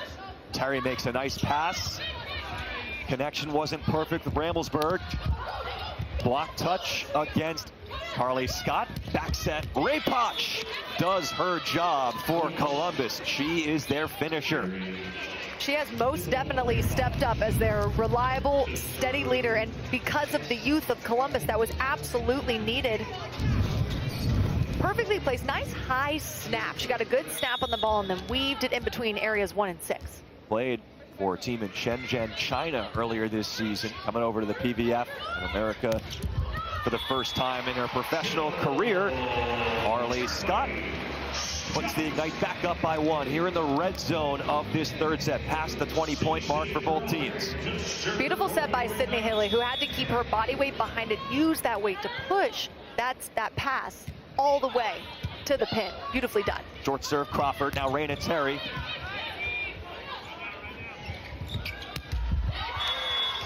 Hitting error, Carly Scott. Well, we talked about on a reset briefly the storyline early in the third set where Columbus increased their tempo on their setting. Certainly when you look at what CeCe Crawford has done this set, Indy has adjusted a little bit to the tempo increase, but Columbus has still found a way to hang around, now has a chance.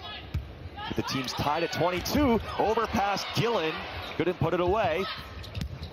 Rewatch behind the line, and it's too long. That's a crucial error for Rewatch, who, as we've talked about, is normally such a consistent player for Columbus. Just a foot or two out. She was really going for that back line there, but what a block by Hilly earlier on in that play. Against that overpass. And now it's a match point off of that Lydia Martin disposal. On your feet. Lydia Martin is very difficult to stop, and I love how much they run their offense through her when they are in system. She does a good job at identifying the hands of Ramblesburg, dropping that thumb, swinging down her body, and she got a good snap on it as well. Well, we already touched on the night for CeCe Crawford. How about Lydia Martin hitting 8 for 11 with no errors? Hitting 727. That is an insane hitting efficiency. That means 7 out of 10 times she's getting set. She is putting that ball so well in front of the setter and just as comfortable behind the setter off of 1 foot. I said it earlier, but she has really good vision. So she's seeing the block, and then with her range of manipulation over the ball is allowing her to put that ball to the ground quickly. And it puts so much pressure on opposing teams with Hilly as probably the best setter in the league, and the way that these middles can execute when they're in system. That's why Angel Perez for Columbus said, we have to find a way to serve aggressively and keep Indy out of system, make Hilly run around. Now Columbus is passing 72% in system, amazing. In fact, better than Indy, which has been 62% in system, but when it's even close, when Indy is remotely in system, they're just really tough to stop offensively. And now that's why they have 2 match points coming off of this Columbus timeout. Hilly to serve.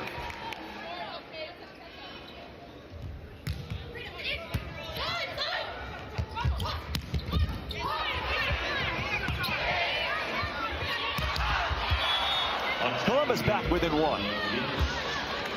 That's a tough one. That was a pretty good set, given the circumstances, by Anna DeBeer. But with that ball, it's coming over your shoulder. You're having to be really patient on your attack. That's a difficult one. It's a high error situation. Jill Gillen comes out. Kaylee Cox back in to play the front row. Ramblesburg to serve. An effective serve. It's deuce in the third set. Abby Walker on the overpass. And that's what service pressure can do for you. It gives you the opportunity to put your team in the position to score, and they needed that. They needed that desperately. The crowd has been on its feet since the original match point, now a little more anxiously standing and watching. Teeler loads up. The block was ready. Rivera feeds the outside. Kaylee Cox. Elena Scott. Another superhuman dig. Textbook from Cox. From Scott right there as Teeler missed it down the line. And Columbus is within 1 of ending this set. Time out, Indy. Some magnificent Elena Scott digs, but Ajani Teeler had a look to give Indy another set point. Instead, the miss down the line, and Columbus has a set point to try and send it to the 4th. Volleyball is a game of momentum, and it starts with the serve. The Fury is doing a good job at putting themselves in position to play defense and make good ups, and then they're pushing the Ignite to now be the ones to make the errors. I for sure thought that that swing was in. I had to do a double take, but that's a good thing about both sticks.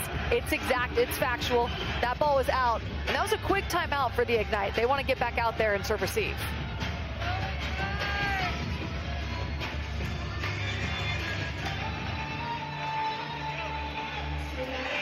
It was 24-22, and since then, 3 straight Columbus points.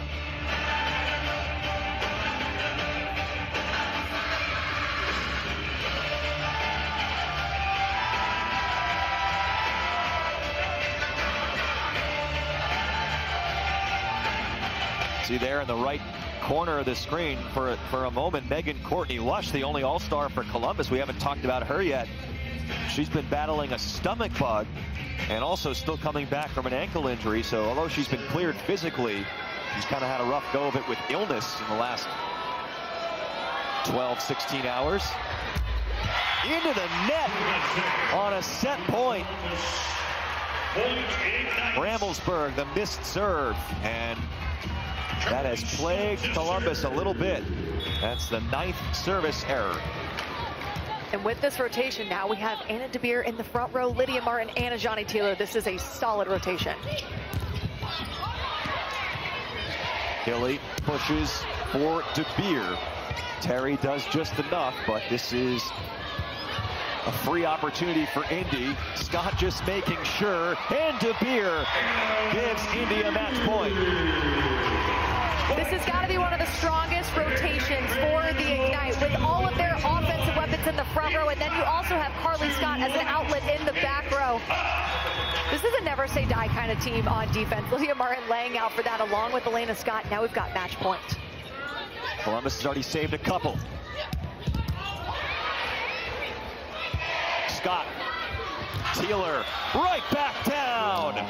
Kaylee Cox keeping Columbus alive. For just a rookie, Kaylee Cox is so physical. Getting up, doing a good job at fronting Taylor, who has a really solid step close. She does a good job at getting her feet to the ball, but that set maybe a little too inside because the block gobbled that up. That was Western Kentucky blocking Kentucky on that key point. And DeBeer is stuffed. Columbus's block showing up when they absolutely need it. Defense wins games, period. A block like that has the ability to gain you some momentum. Sometimes it's almost like 2 points because you got the energy on your side. Beautiful block, really disciplined by them, and what a back and forth game we have in overtime. And now with this Indy timeout, nobody has any timeouts left. And I want to talk about something with Indy. This has kind of been an ongoing theme this year for the Ignite. They've already played 3 different sets this season that have been 30-plus point sets for someone, including one against Columbus on January 18th. When Indy won 32-30 in the second set, killed off 9 set points before winning on their first set point opportunity. They also had a 30-28 loss against San Diego on the 24th of January, and Atlanta won 33-31 a couple of matches ago against Indy. So they've been experienced in these situations, including, like I said earlier this year, at Columbus, winning 32-30 in a set. That's a good point, and experience in these situations is a big advantage because when you get to this late in the game and it comes down to 1 or 2 points, the pressure is at an all-time high, and so it's who can execute in these pressure situations. So Indy's experience and execution with that.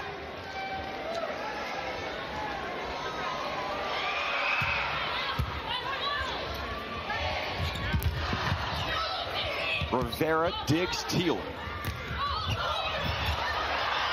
They don't get there, and Kaylee Cox figures out a way on set point, and Columbus sends this match to the 4th, 28-26. The Indy Ignite had 3 different match points, but the crowd's going to have to hang around here at home.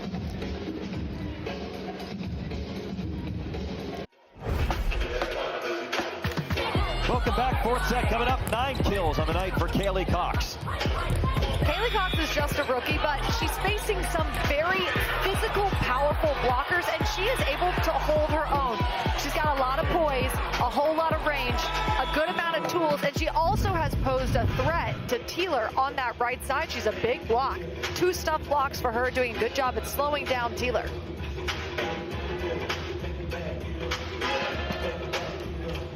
How did Columbus do it in the end? Coming back and surprising Indy, saving several match points and winning the third set 28-26. They did a good job in the block, slowing down the opposing attack. Also defensively, they had some solid ups, and from the service line, they amped up the service pressure, put themselves in better situations. And the block found a different level on a couple of key points heading into and around deuce.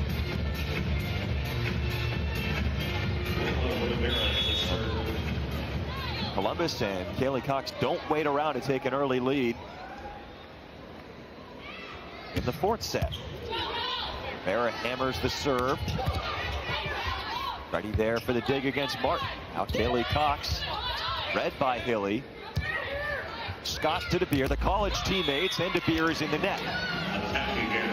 And another thing that triple block does is it really puts pressure on DeBeer to feel like she has to overextend herself, hit those really sharp angles, get it around the block, and then it's easier to error when you're feeling like you have to do something a little extra.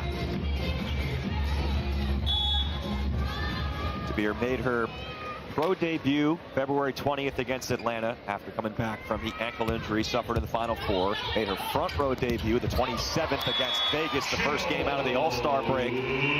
So working to incorporate DeBeer further and further into the lineup, get more and more chemistry there with Sydney Hilly. But Lydia Martin puts it away. We'll go back to serve.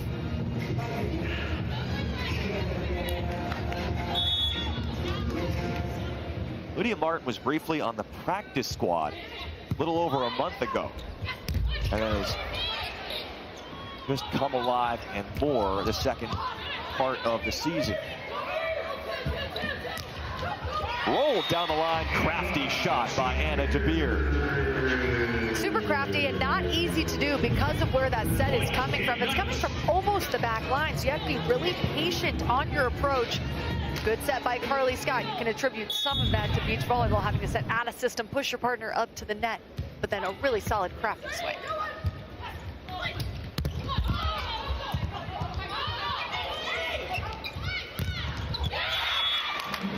Kaylee Cox closing the block.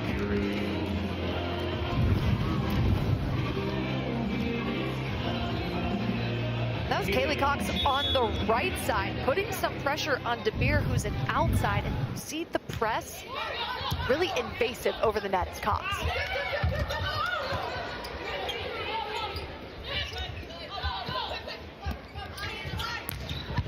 Fast tempo set to DeBeer, and was that... Now hold on, Columbus disagrees with the ruling. Violation against Columbus. Point Ignite. It's a point Ignite.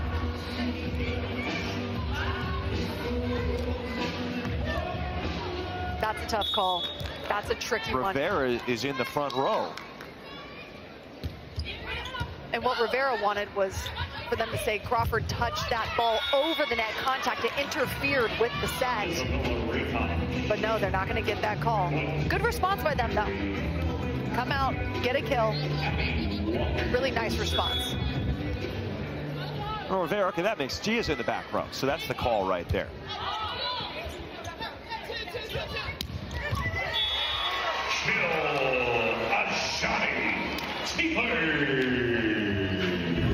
Ajani Teeler is a threat, front row attacking and back row attacking.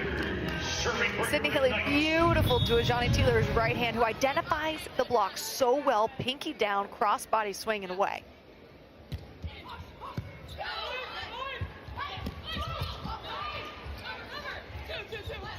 Teeler again, similar set, same result for Ajani Teeler on the D-ball. Point Ignite. That's Ajani Teeler's 14th kill, only 3 errors, a handful of digs, 7 to be exact. She's such a solid 6 rotation player who is able to score in bunches from the front row and on that D ball.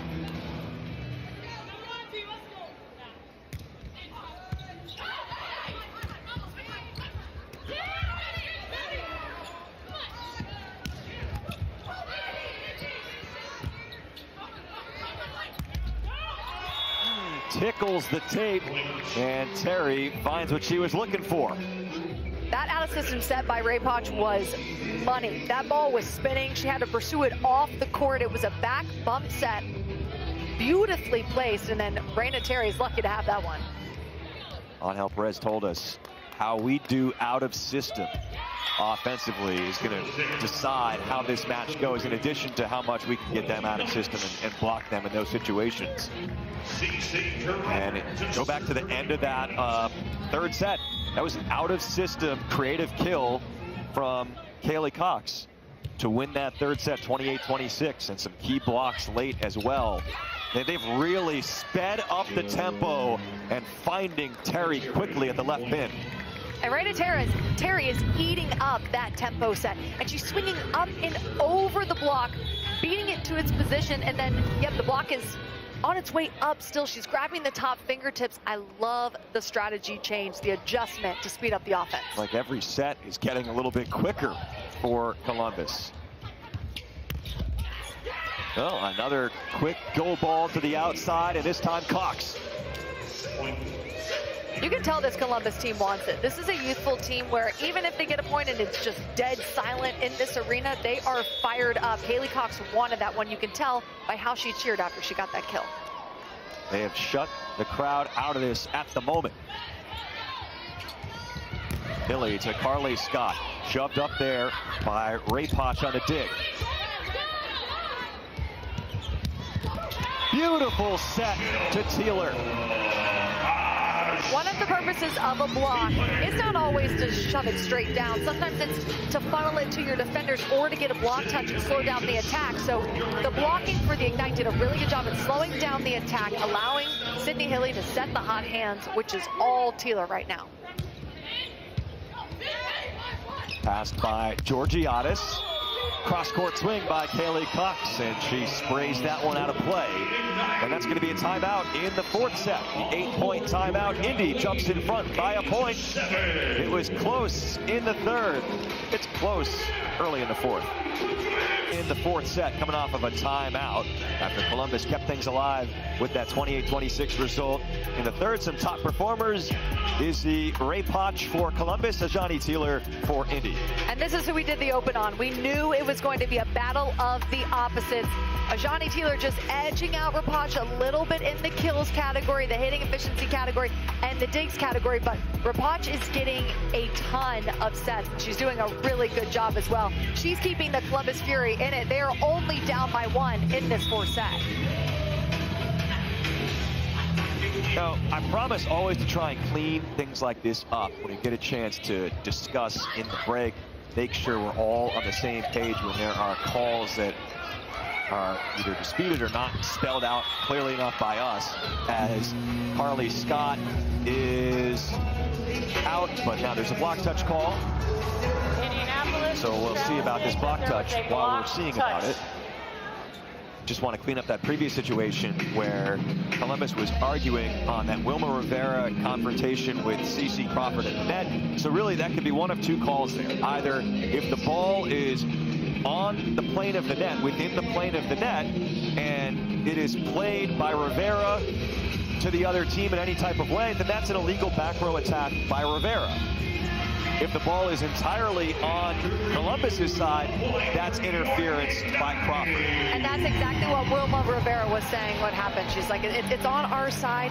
CeCe Crawford came over, interfered with it. It wasn't in the plane of the net at all.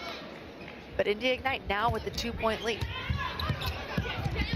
A successful challenge from the Ignite.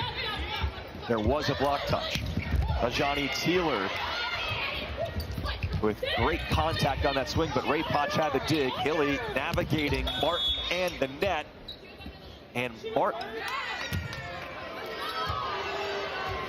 is called for I think going under the net there, let's have to take a look back at that. There was a lot going on. I believe so. I heard one of the Columbus players say she was under the net. Lydia Martin said, I was not under the net.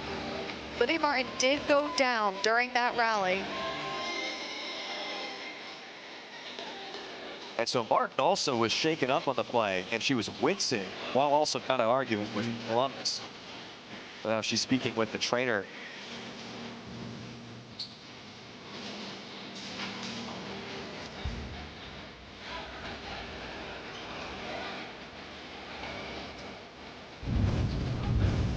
A look back at this play, the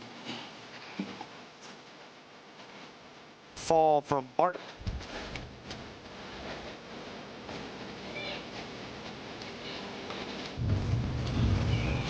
Little ankle, little knee. The middle position is one of the riskiest when it comes to getting injured because you're moving so much. You're coming down on one foot, you're fading when you're blocking. You open yourself up to a lot of injuries if you're in that middle position, or at least the risk of.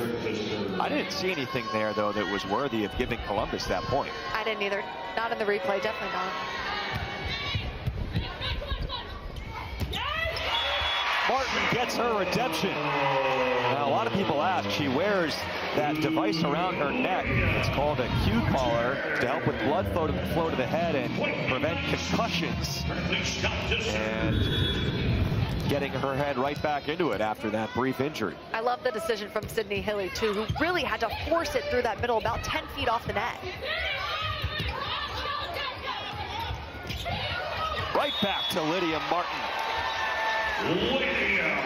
It's almost like Sydney Hilly is saying, all right, you got wronged. You feel like you got wronged. Let's go ahead and give you some opportunities to make up for it. Lydia Martin is taking it personal and putting that ball away just like she has been all match long. Her hitting efficiency is insane in this match.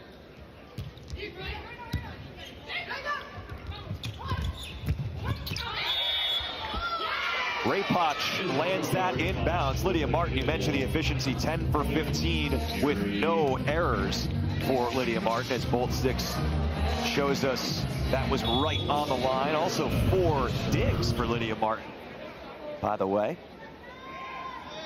But Rewatch continues to rack him up as well for Columbus. Martin, big time again, 11th kill. Hitting over 600. Elena Scott is doing a wonderful job. She's really stabilizing this serve-receive line, keeping them in system. Sydney Hilly is setting the hot hands, and this is what makes this Ignite team so dangerous. Sometimes the hot hands is Teeler, sometimes it's De Beer, and right now it's Martin. They can really spread that offense across the net, even with Member Mena. The significance of her injury, which looks like she's out for the season. Timeout. Columbus after that hitting error from Izzy Rewatch. And it's a 13-9 Indy lead. They thought they might have had a sweep. Columbus took them to the 4th, and they're up 13-9 right now with this timeout. Pro Volleyball Federation standings. Orlando getting back on track in their most recent match after falling to Omaha in the battle of a couple of teams vying for first place. Omaha still in front of the standings at 12-4. Indy in the 4th and final playoff spot at the moment. With a win tonight, they would tie Atlanta for 3rd, and Columbus has to regain some ground right now at the bottom of the standings. Indy is defending that 4th spot right now. They could bump up to 3. They've got the Thrill and the Rise hot on their heels. This is a big one for them to win. And then Coach Angel Perez was positive when we talked to him earlier today, saying, if we go on a run right now, I think that we have a chance, but it needs to be now. We have to beat these bubble teams that we're playing against. The Grand Rapids Rise currently lead the Vegas Thrill 14-10 in the 4th set, but the Thrill have the 2-1 lead on the road. So a couple of teams that, as you said, are trying to catch up with Indy, are playing each other right now. Vegas leads 2-1 in sets. The Rise lead within the 4th set. Indy, a 4-point margin. Serving specialist Isabel Martin is in. And helping Indy go on a run, but a side out, much needed from Cox and the Fury. We've had 2 serves in a row that have gone to the libero. You don't see that very often. Kate Georgiada's beautiful pass by her, keeping her team in system. Wasn't that also something that George was telling us, though, that he just, part of wanting to free his team up, he thought when they had a season high tying 7 aces against Grand Rapids, not that he cares that much about that number, he said it's less about the number, but just he thought that was their best serving match of the season because he freed them up. I don't care where it's going, just give me your best serve. Stop trying to serve the exact seam or exact player, just let it loose, and that's really helped Indy as a serving team. One-handed set by Rivera. Even better reaction on the other side off the swing from Walker. Now Rewatch, they want the block touch, and they're going to quickly challenge this. Columbus is challenging block touch.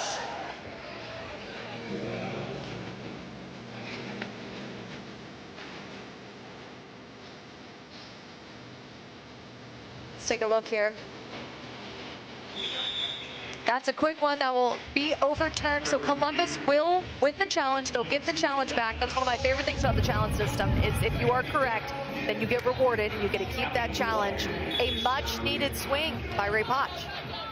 Remember, too, it's an entirely different setup than a lot of NCAA fans are used to watching. And you're inherently going to see a couple more of those challenges, good slide kill, CC Crawford, because there are no line judges. There are no line judges because the technology is so good. And so you might see a couple of extra calls that are not noticed on the court because there is just a single R1. The R2's at the table. There are no line judges, but it gets cleaned up easily and quickly with those replays and those challenges. Raina Terry gets an attack. So does Carly Scott off the blocking down. There's that solid block touch by the Ignite, allowing their defense to play it up, keep them in system. Carly Scott, when she has all of that momentum moving forward, is so effective on the outside. Timeout. Carly Scott showing why she's effective for Indy.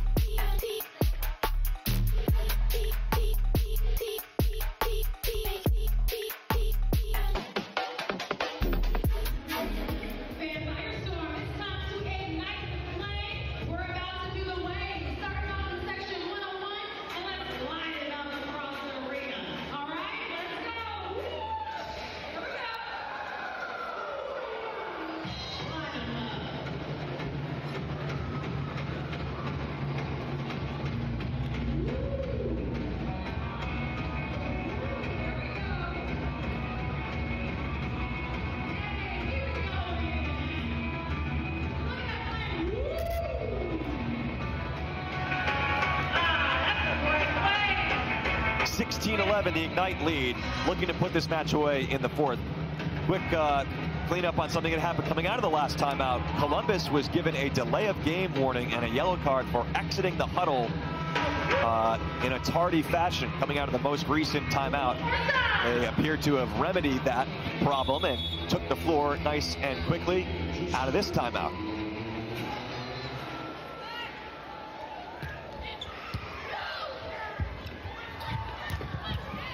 Through the seam of the block, Rewatch, and now there is a challenge looking for a net violation, I would think. Columbus is challenging net touch. There's been a little bit of tension here between Columbus and the referee, I would say, at this point, with the argument on that interference call on Crawford that they were looking for, the delay of game, and now that was a quick challenge there from head coach Angel Perez for the 2nd time in a row after that block touch that they won. And now they think there was a net touch. They weren't happy they had to challenge. And they were right. And when you win a challenge, you keep it. And it was CC Crawford, not on her way up, not on the press, but on her way down when she was coiling those arms back into her body. Substitution for your Ignite, number 6, Kylie Bird. Isabella Rewatch to serve.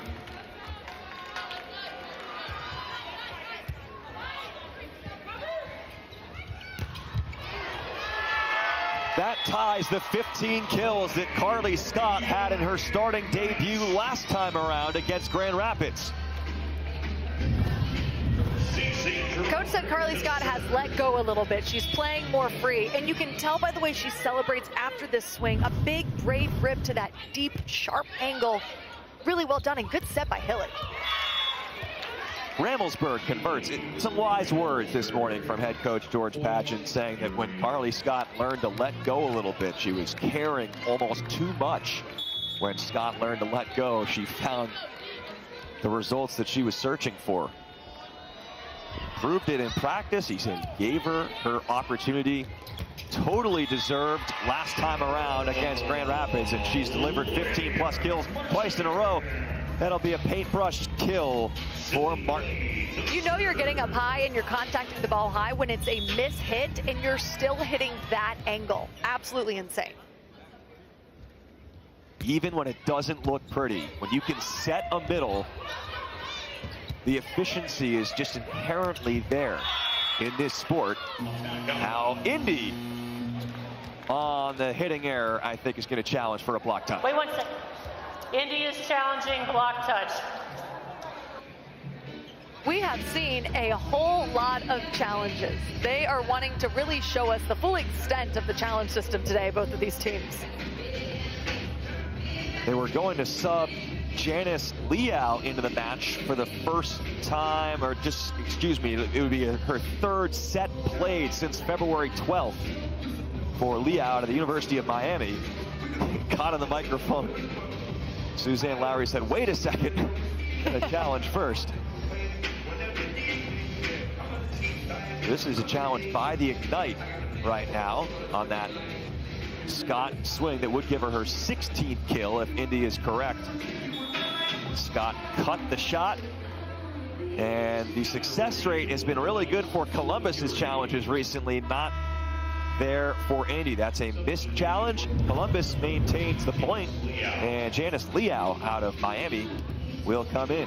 It was a good idea by Carly Scott, trying to go cross body swing down the line, swipe it off the arms of the outside Wilma Rivera, but just missed, over-rotated a little bit. Liao, number 14 in red. She's ready for the moment against Lydia Martin. No one has stopped Martin, but Liao was able to.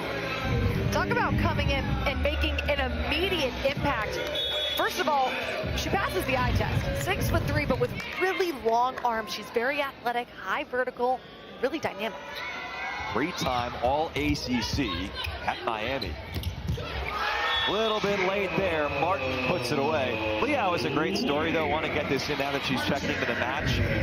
She grew up in New Bedford, Massachusetts. A replay of the Martin kill.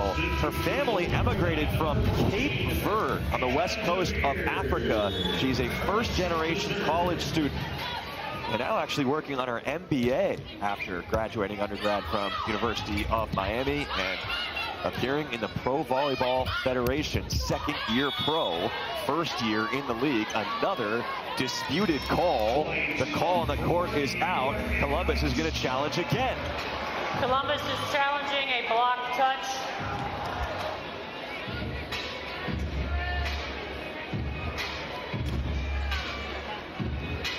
The challenges and that storyline has kind of overtaken things a little bit in the fourth set. Most definitely. It's also difficult for any team to gain any kind of momentum because we're having so many stops of play. But Columbus has been correct in most, if not all, of their challenges, so why not go for it? You're down by a good amount, and they are rewarded. They are correct. It was a block touch. They get the challenge back, and they get the point. These calls are so difficult. You see Suzanne Lowry there. I know that she probably is feeling bad right now, but how many of these challenges have been attempted? Sometimes you kind of just have one of those days, both as a player and as a ref, where the call is really close. It's hard to tell. Did it graze the index finger or the pinky? It's difficult up there. Absolutely. It's a game of inches, and Suzanne Lowry is one of the best refs. I absolutely love her. I think she's a true professional. And luckily, we have the challenge system to go in and make sure the call is right. Taylor and Martin, a huge block Looked like Taylor took care of that one. And there's no way to challenge that. That is irrefutable. That ball is down. Beautiful press, turning those palms back into the court. Total shutdown. Oh, some type of noise from the speaker as Liao came down with the kill. It didn't bother her. Liao, fresh off the bench, has made an immediate impact, avoiding the hands of the block really well, dropping that pinky, crossbody swing, and like I said before, very tall, contacts that ball nice and high. Again, just her third set appearance since February 12th, and now a little bit of a delayed call, but eventually Angel Perez and Columbus getting the call they were looking for. Calling Sydney Hilly over the net. She's a back row setter right now, so you cannot contact that ball and put it over as the setter in the back row. Excellent cross-court swing by DeBeer, but the Fury keep it in play. All set up for CeCe Crawford, reintroducing herself after she had that huge third set with all of those blocks. CeCe Crawford has hit almost every single area of the court, running in front, running behind, but here, quick set in front of the setter and then taking a nice, strong, smooth stroke to that one position, that right back, area of the court.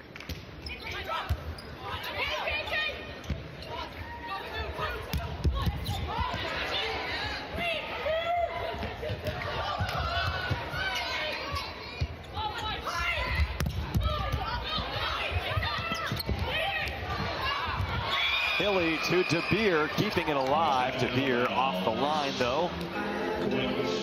And Columbus, you look up at the scoreboard, and they just refuse to go away. They're staying in it. They're forcing the Ignite to make errors. They're playing consistently. They're keeping themselves in system as much as they can, and they're limiting their errors. And I think that's a key for this Columbus team, a very youthful Columbus team, is try to be as consistent as possible, limit those unforced errors. The Ignite have had multiple 5-point leads within this set.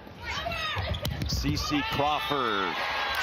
She has been so efficient, both as a blocker and a hitter. Now 11 for 15 as a hitter with those 4 stuff blocks that she had all of them in the third set.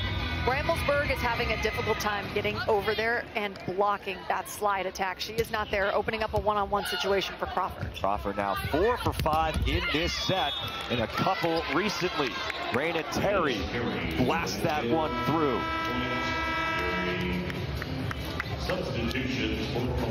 That was Raina Terry's 15th kill. She's hitting around 500. She's hitting 438 and 10 digs, 1 block. So a standout performance from the rookie who's done it quietly. A very quiet, steady 15 kills, 438 by her. I believe that would be, if she's anywhere near that 438 when this match is done, her season high in her first year from a hitting percentage standpoint. Recently, Terry had a career-high 22 kills. So that was against Indy, one of the previous matchups. So seems to play well against the Ignite. Here is Terry out of system there, but still generates an over dig, but then Terry loses out on the joust. Sydney Hilly setters are so good in these situations. Columbus is challenging. Setters win these situations 9 times out of 10, and a lot of the times it's about who touches it last, who is pushing and contacting that ball over the net last, who's got that hang time and that power. And right there, it was all Hilly. Columbus is challenging. Guess what? Another challenge. Net touch was the call here. Now, Columbus, as you have mentioned numerous times, because there have been numerous chances to mention it, also serves as a second timeout of sorts for Columbus, which still has 1 remaining. 55 assists for Hilly in what is still in the 4th set.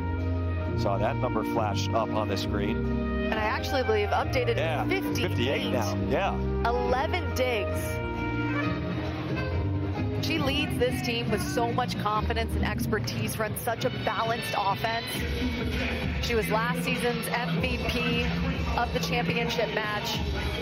I mean, she really excels in any team she plays in. Won a national title for Wisconsin. special connection with Indy head coach George Padgett. She grew up in Minnesota. That's where Coach Padgett is from. And she starred for Minnesota Select club team that Coach Padgett coached her on. He said, Coach Padgett did, that when he saw her play for the first time at 13 years old, he knew within minutes that she was going to be a special player. And for that Minnesota Select club team, they became the first team ever out of the state of Minnesota to win the 18 Open Division title with Hilly as just a junior. Was there a net touch? Once again, Columbus wins a challenge. Angel Perez has played the lottery after this game. He has been pretty much perfect from that challenge position. We can call it position. He's playing the position of challenge, and he has been perfect. 10 for 10. It's hard to imagine that Columbus is trailing in this set, the amount of challenges they have won. Where would they be without the sharp eye of Angel Perez, the second-year head coach out of Puerto Rico? Well, right now they're tied. Morgan Lewis in the double sub with the stuff block to make it 22 apiece. This is what we saw last match. The Indy Ignite had a lead, but the Fury refused to quit, and they really surged later on in the set. Here's what they're doing now. Late in this set, they're in the red zone. They refuse to give up. Beautiful block, and I like what Angel Perez is doing. He's putting in some big blockers. He's putting in Liao. He's putting in the right side of Morgan Lewis. Apply some pressure defensively. Well, these teams met their first ever meeting on January 13th at Nationwide Arena in Columbus. Indy won 3-2, but nearly got reverse swept. They won the fifth set to avoid that reverse sweep loss, but Columbus, in similar fashion to what we're seeing today, came back in the third and fourth sets.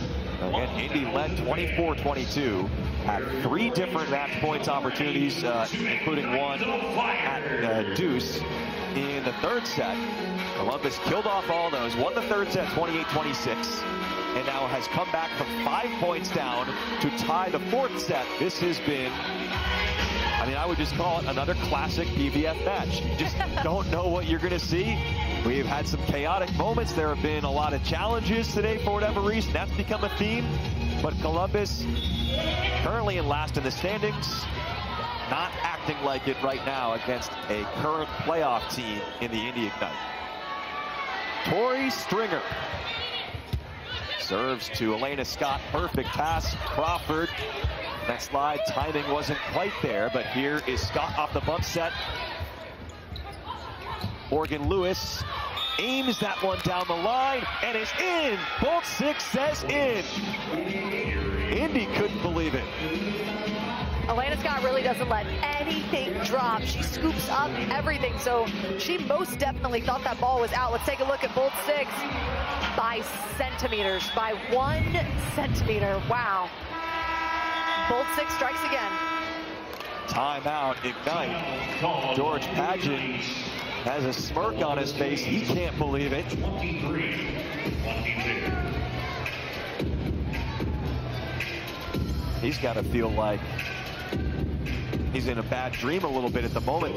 I saw one of his facial expressions after Columbus won a recent challenge. He just was kind of in disbelief. Not that he's disputing the result of the challenge, but just the way this set has gone. It's been a little bit crazy. It really has, and it must play with your head a little bit if you're Indy Ignite, because you thought that you have gotten 5 points, and then boom, it's reversed.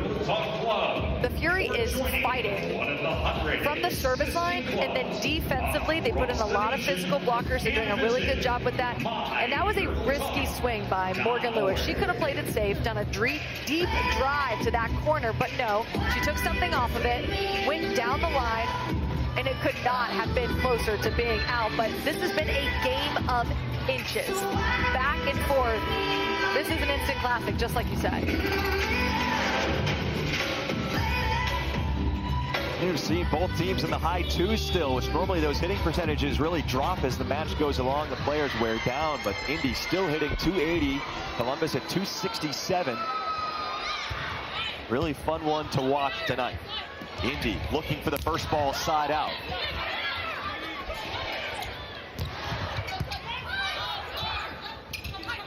Georgiadis back sets Raina Terry. DeBeer digs. Teeler runs into the D-ball and sprays it out of bounds. Columbus has 2 set points. Tori Stringer from the service line has been very consistent. They needed this from a consistent leader. They have it in Ray Podge. They also have it in Tori Stringer. You cannot miss the serve, and she's done a really wonderful job of being consistent back there.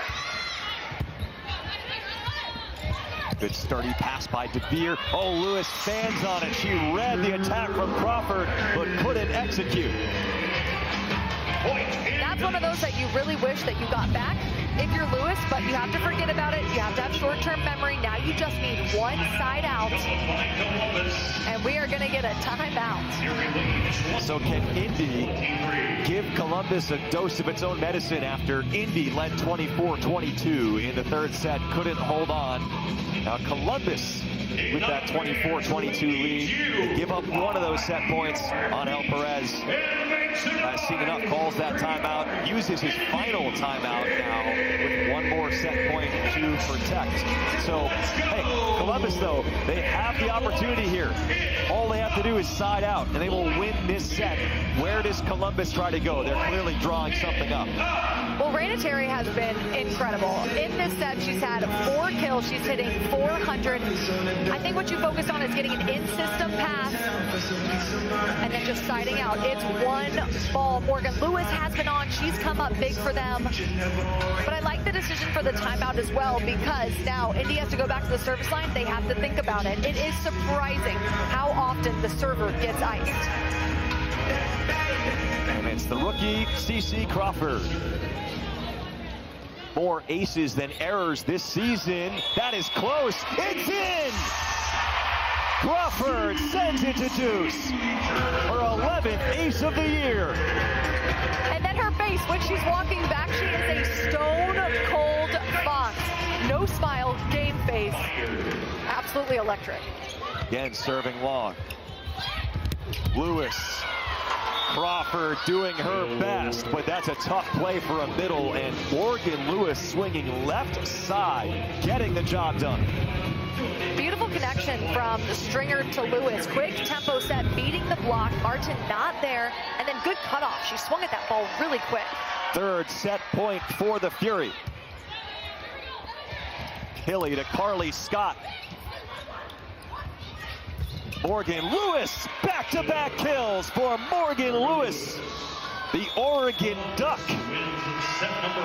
helps send the Fury to the 5th set here in Indy. Now play a 5th and deciding set. Beautiful decision-making by Stringer to go back to Lewis, finishing it off. And we're going to a 5th set. With how competitive it's been, I bet we can expect another tie 1.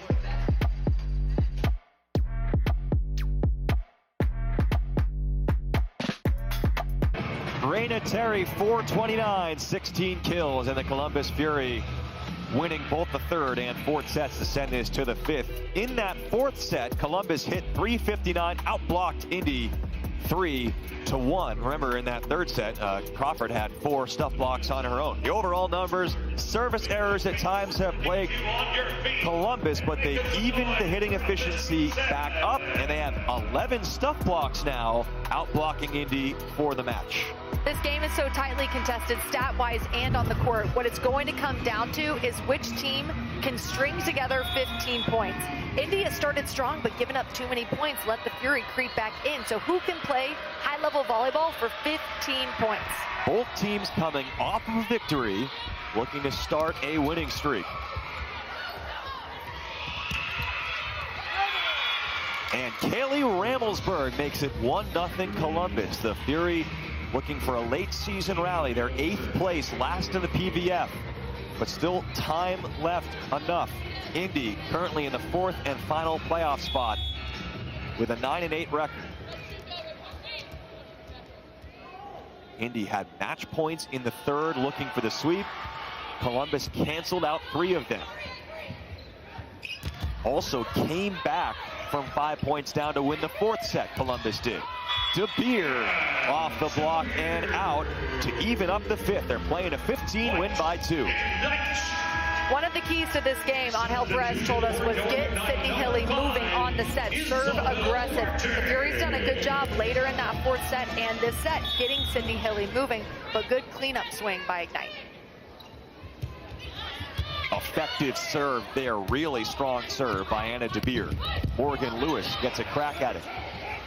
Anna De Beer changed it up. Now Terry, everything she's done has pretty much worked tonight for Columbus. They were there, ready for De Beer. Terry and Ramblesburg. If Columbus wins this match, I would not be surprised if Brayna Terry gets Player of the Week. She has been lights out offensively. Love that cut shot. That's really difficult to do in the indoor game. And then defensively, good press by her. She's an X factor for sure. And I would also say Stringer has been an X factor ever since she got in. They've been good with dub sub situations, and then now just sticking with Lewis and Stringer. Taylor off the block and out. Executes the point. Ajani Taylor is really good at swinging through the ball and tooling the block. She contacts it high and then has a quick arm swing to tool. Hilly had to take it, so now here is Scott to De Beer. Picked up by Georgiadis. Out of system, Kaylee Cox. Transition, De Beer converts. If you're a young setter, watch Hilly set and take notes. She squares her hips to the antenna so well, has to work really hard to get around it, keep her weight behind it, and then even with that triple block, Anna De Beer beats the block. Also excellent hustle from Tori Stringer, who announced earlier this week on Instagram that with her husband Ethan, they're expecting a baby girl in September. So congratulations to Tori Stringer. The announcement this week, and now checking in, playing a pivotal role at setter for Columbus. And Megan Courtney Lush is a mom, and one of the coolest things about this league and professional volleyball in the United States is you can have a family, you can be a mom, you can make a living, you can play the sport you love, you can pursue your passion, you can do it all. Oh, De Beer unsure of herself, and an ace serve by Kaylee Ramblesburg. We've seen Anna De Beer get targeted on the serve a lot. That was a rare error by her.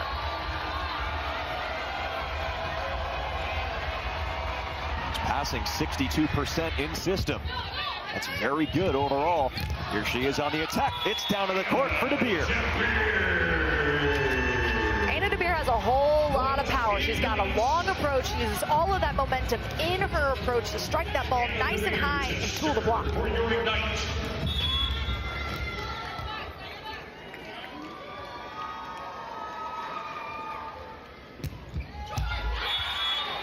Service error against the Ignite. Point Fury. Substitutions for Columbus, number 5. Indy now with their And number 2. 5th service error compared to 3 aces. Columbus 2 aces, 10 errors. Number 6. Kylie Bird. Kylie Murr in there at defensive specialist. To serve. They put in Rivera now as the server, so they use the dub sub.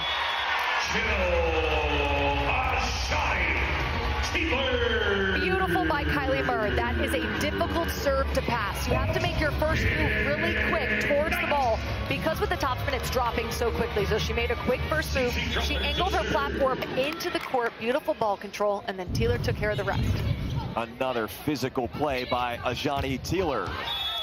And that's twisted out of play by Kaylee Cox. Ignite up by a point.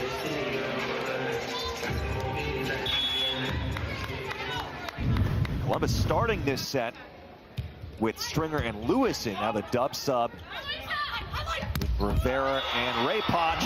Lydia Martin telling the crowd to get up for that one.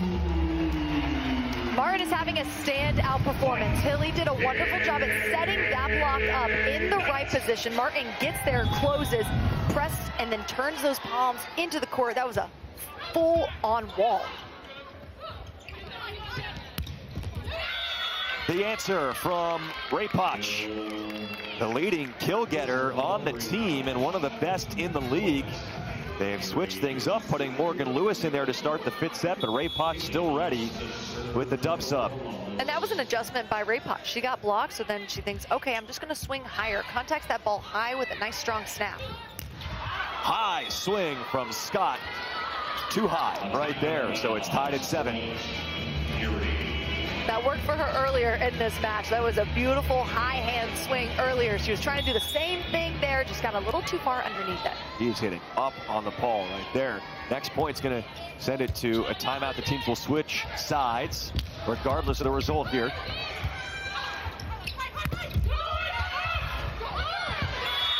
Kill for Terry. What a day for Raina Terry, the rookie out of Illinois. Columbus has the advantage slightly going into the timeout in the middle of the 5th set. First team to 15 in this back and forth match. All Indy early. The Fury have responded, and we're in the 5th.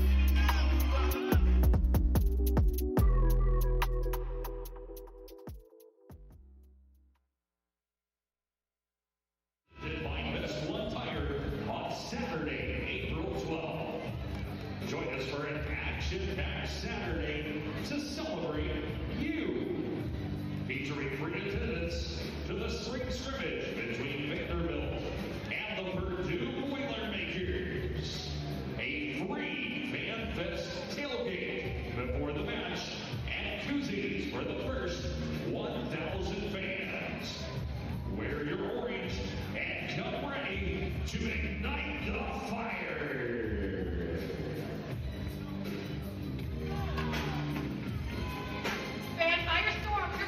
Welcome back to the Fishers Event Center in Fishers, Indiana, where you see Indy had all the control through the first couple of sets. Columbus had to scratch and claw to win 2 sets at deuce in a row and now have the lead in the 5th set. AJ Cannell alongside Madison Fitzpatrick as the Fury look to get back into the playoff push. They've been leaning on Raina Terry, 17 kills, 10 digs, 444.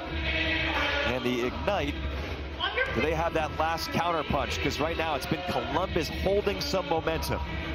And Columbus has done a wonderful job at spreading out their offense. Kaylee Cox, 14 kills. Like you said, Raina Terry, 17. Isabella Rewatch, 16. Their middles have been involved. Kaylee Ramelsberg doing a good job on the slide. 6 kills, hitting 400. Now it's about if Indy can respond. Burr has the pass. It's a good one. Martin, they were ready. They knew where Indy was going coming off of the timeout.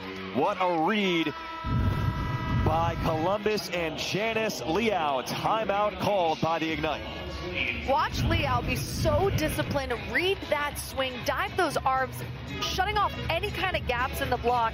An interesting fact about Janice Liao, her first pro season, she played in Puerto Rico and she was named the best blocker of the season as a rookie. So even though she's only 2-year pro, she is tried and true and disciplined as a blocker.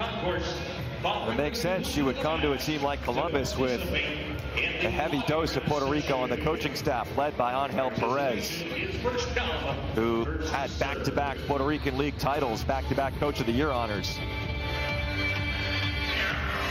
Liao, I mean, you talk about the twists and turns of this match. A player who we've talked a lot about the credentials of different people coming off the bench, great players available to come in as substitutes. Only her 3rd set appearance since February 12th, and she has played a pivotal role in the 4th and 5th sets. That's all that you can ask for out of a player who hasn't played that much, a little inconsistent in the lineup, to come off the bench, provide that kind of spark, be the X factor. That is all you can ask for out of Liao, and she is doing her job to the best possible potential.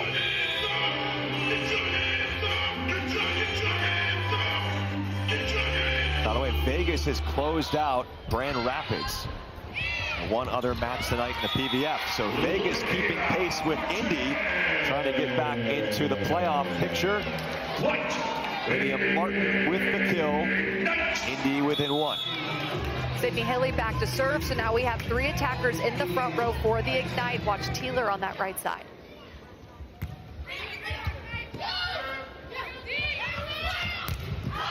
Terry. Block touch. So they actually, you know where that buzzer I think came from? I think that was a Columbus buzzer. They were ready to challenge before they even knew the call. So we hear that buzzer, thought there was maybe a challenge coming.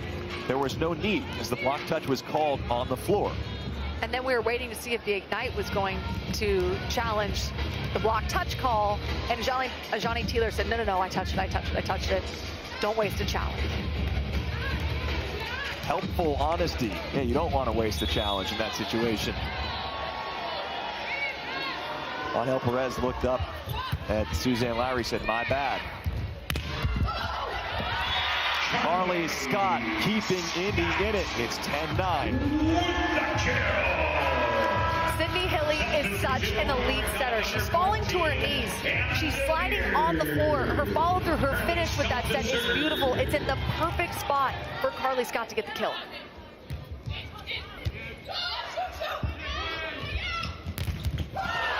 Covered off the block. That looked like it was going down to the floor.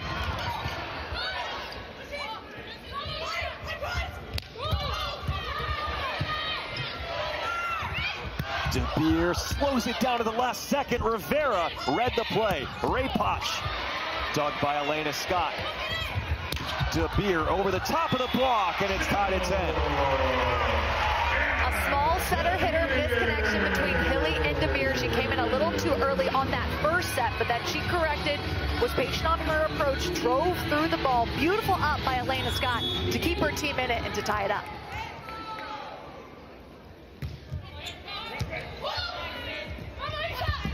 Rewatch is down.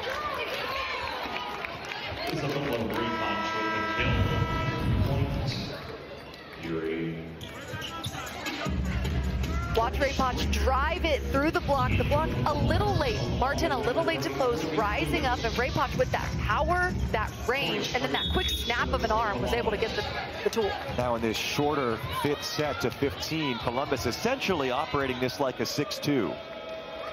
And putting Stringer and Lewis back in to maintain the back row setter. Smash down, Martin. Martin's ceiling is so incredibly high. The fact that she was on the practice squad, now she's in the lineup. She's accumulating these numbers at such a high rate. She's contacting the ball so high. I mean, Ramelsburg is nowhere near that block. Stringer to Lewis. Sent back, Teeler. This is big time. This is really fun. Beautiful press by Teeler. Nice celebration, turning those palms into the court. The Ignite needed that because so far in this set, it seemed like the Fury was kind of running the show. They had the momentum. They were being aggressive behind the service line. So the Ignite fighting back, gaining the lead is really imperative this late. Well, on this March 20th, 2025, it's like the crowd has woken up from its hibernation. They were kept out of this for so long after they were on their feet. Multiple match points in the third set, silenced for a lengthy period of time, and now waking up with Indy leading by 1 in the fifth set. And we started this match at 7, and now it is 9:45. This might almost be a 3-hour match. So kudos to the fans, to the cheerleaders for still being in it, for all the kids who it may be past their bedtime. They're all still here, they're in it. And the Ignite is putting on a show for sure. It's the PVF. We don't have time for bedtimes. No bedtimes in the Pro Volleyball Federation. For one night, you are at this match, you will disregard your bedtime. That's the rule. 12-11 coming off the Columbus timeout. Effective serve. Martin, who's going to get there? Miscommunication. That is a killer in that situation. That is something that simply cannot happen. I'm not sure if Stringer was saying help, help, help, but she was pursuing that ball. That miscommunication just cannot happen this late in the set.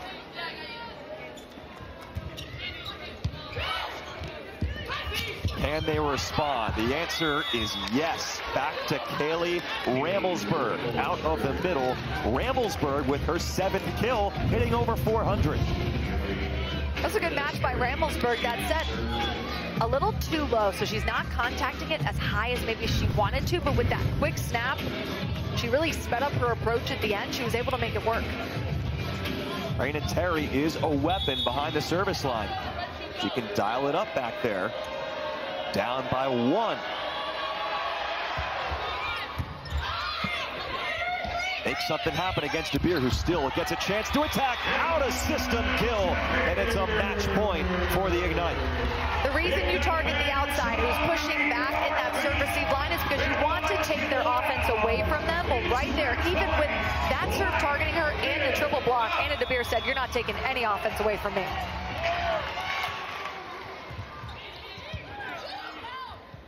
Stringer to Lewis. Yes! And Columbus, for the 4th time tonight, says no on an Indy match point. Columbus just doesn't quit. They are not going away. This serve has to be in. It has to be aggressive. I wouldn't be surprised if it's aimed at DeBeer. Ramelsberg has to get this in. She has 3 service errors. Make it 4! That is just a backbreaker. The match is over on the missed serve. 15-13 to avoid the reverse sweep. Indy wins. What a back and forth battle. The stats also exemplify how back and forth it was. It was very high level. The hitting efficiency on both sides was through the roof. We saw very balanced offense. The Columbus Fury put up quite the fight. Very entertaining, and they have a lot to be proud of. I mean, I say backbreaker. Obviously, that ended the match, so it's a backbreaker. But I was thinking more big picture for Columbus. We'll see where things go for the Fury. But at 5-11, they came back multiple times, came so close to the reverse sweep, the missed serve on match point, and the Ignite win in 5. Wow. What a match that was for our entire crew. Madison Fitzpatrick, I'm AJ Cannell saying so long from Indy. That will do it. A near reverse sweep on the Roku channel, but the Ignite, hold on.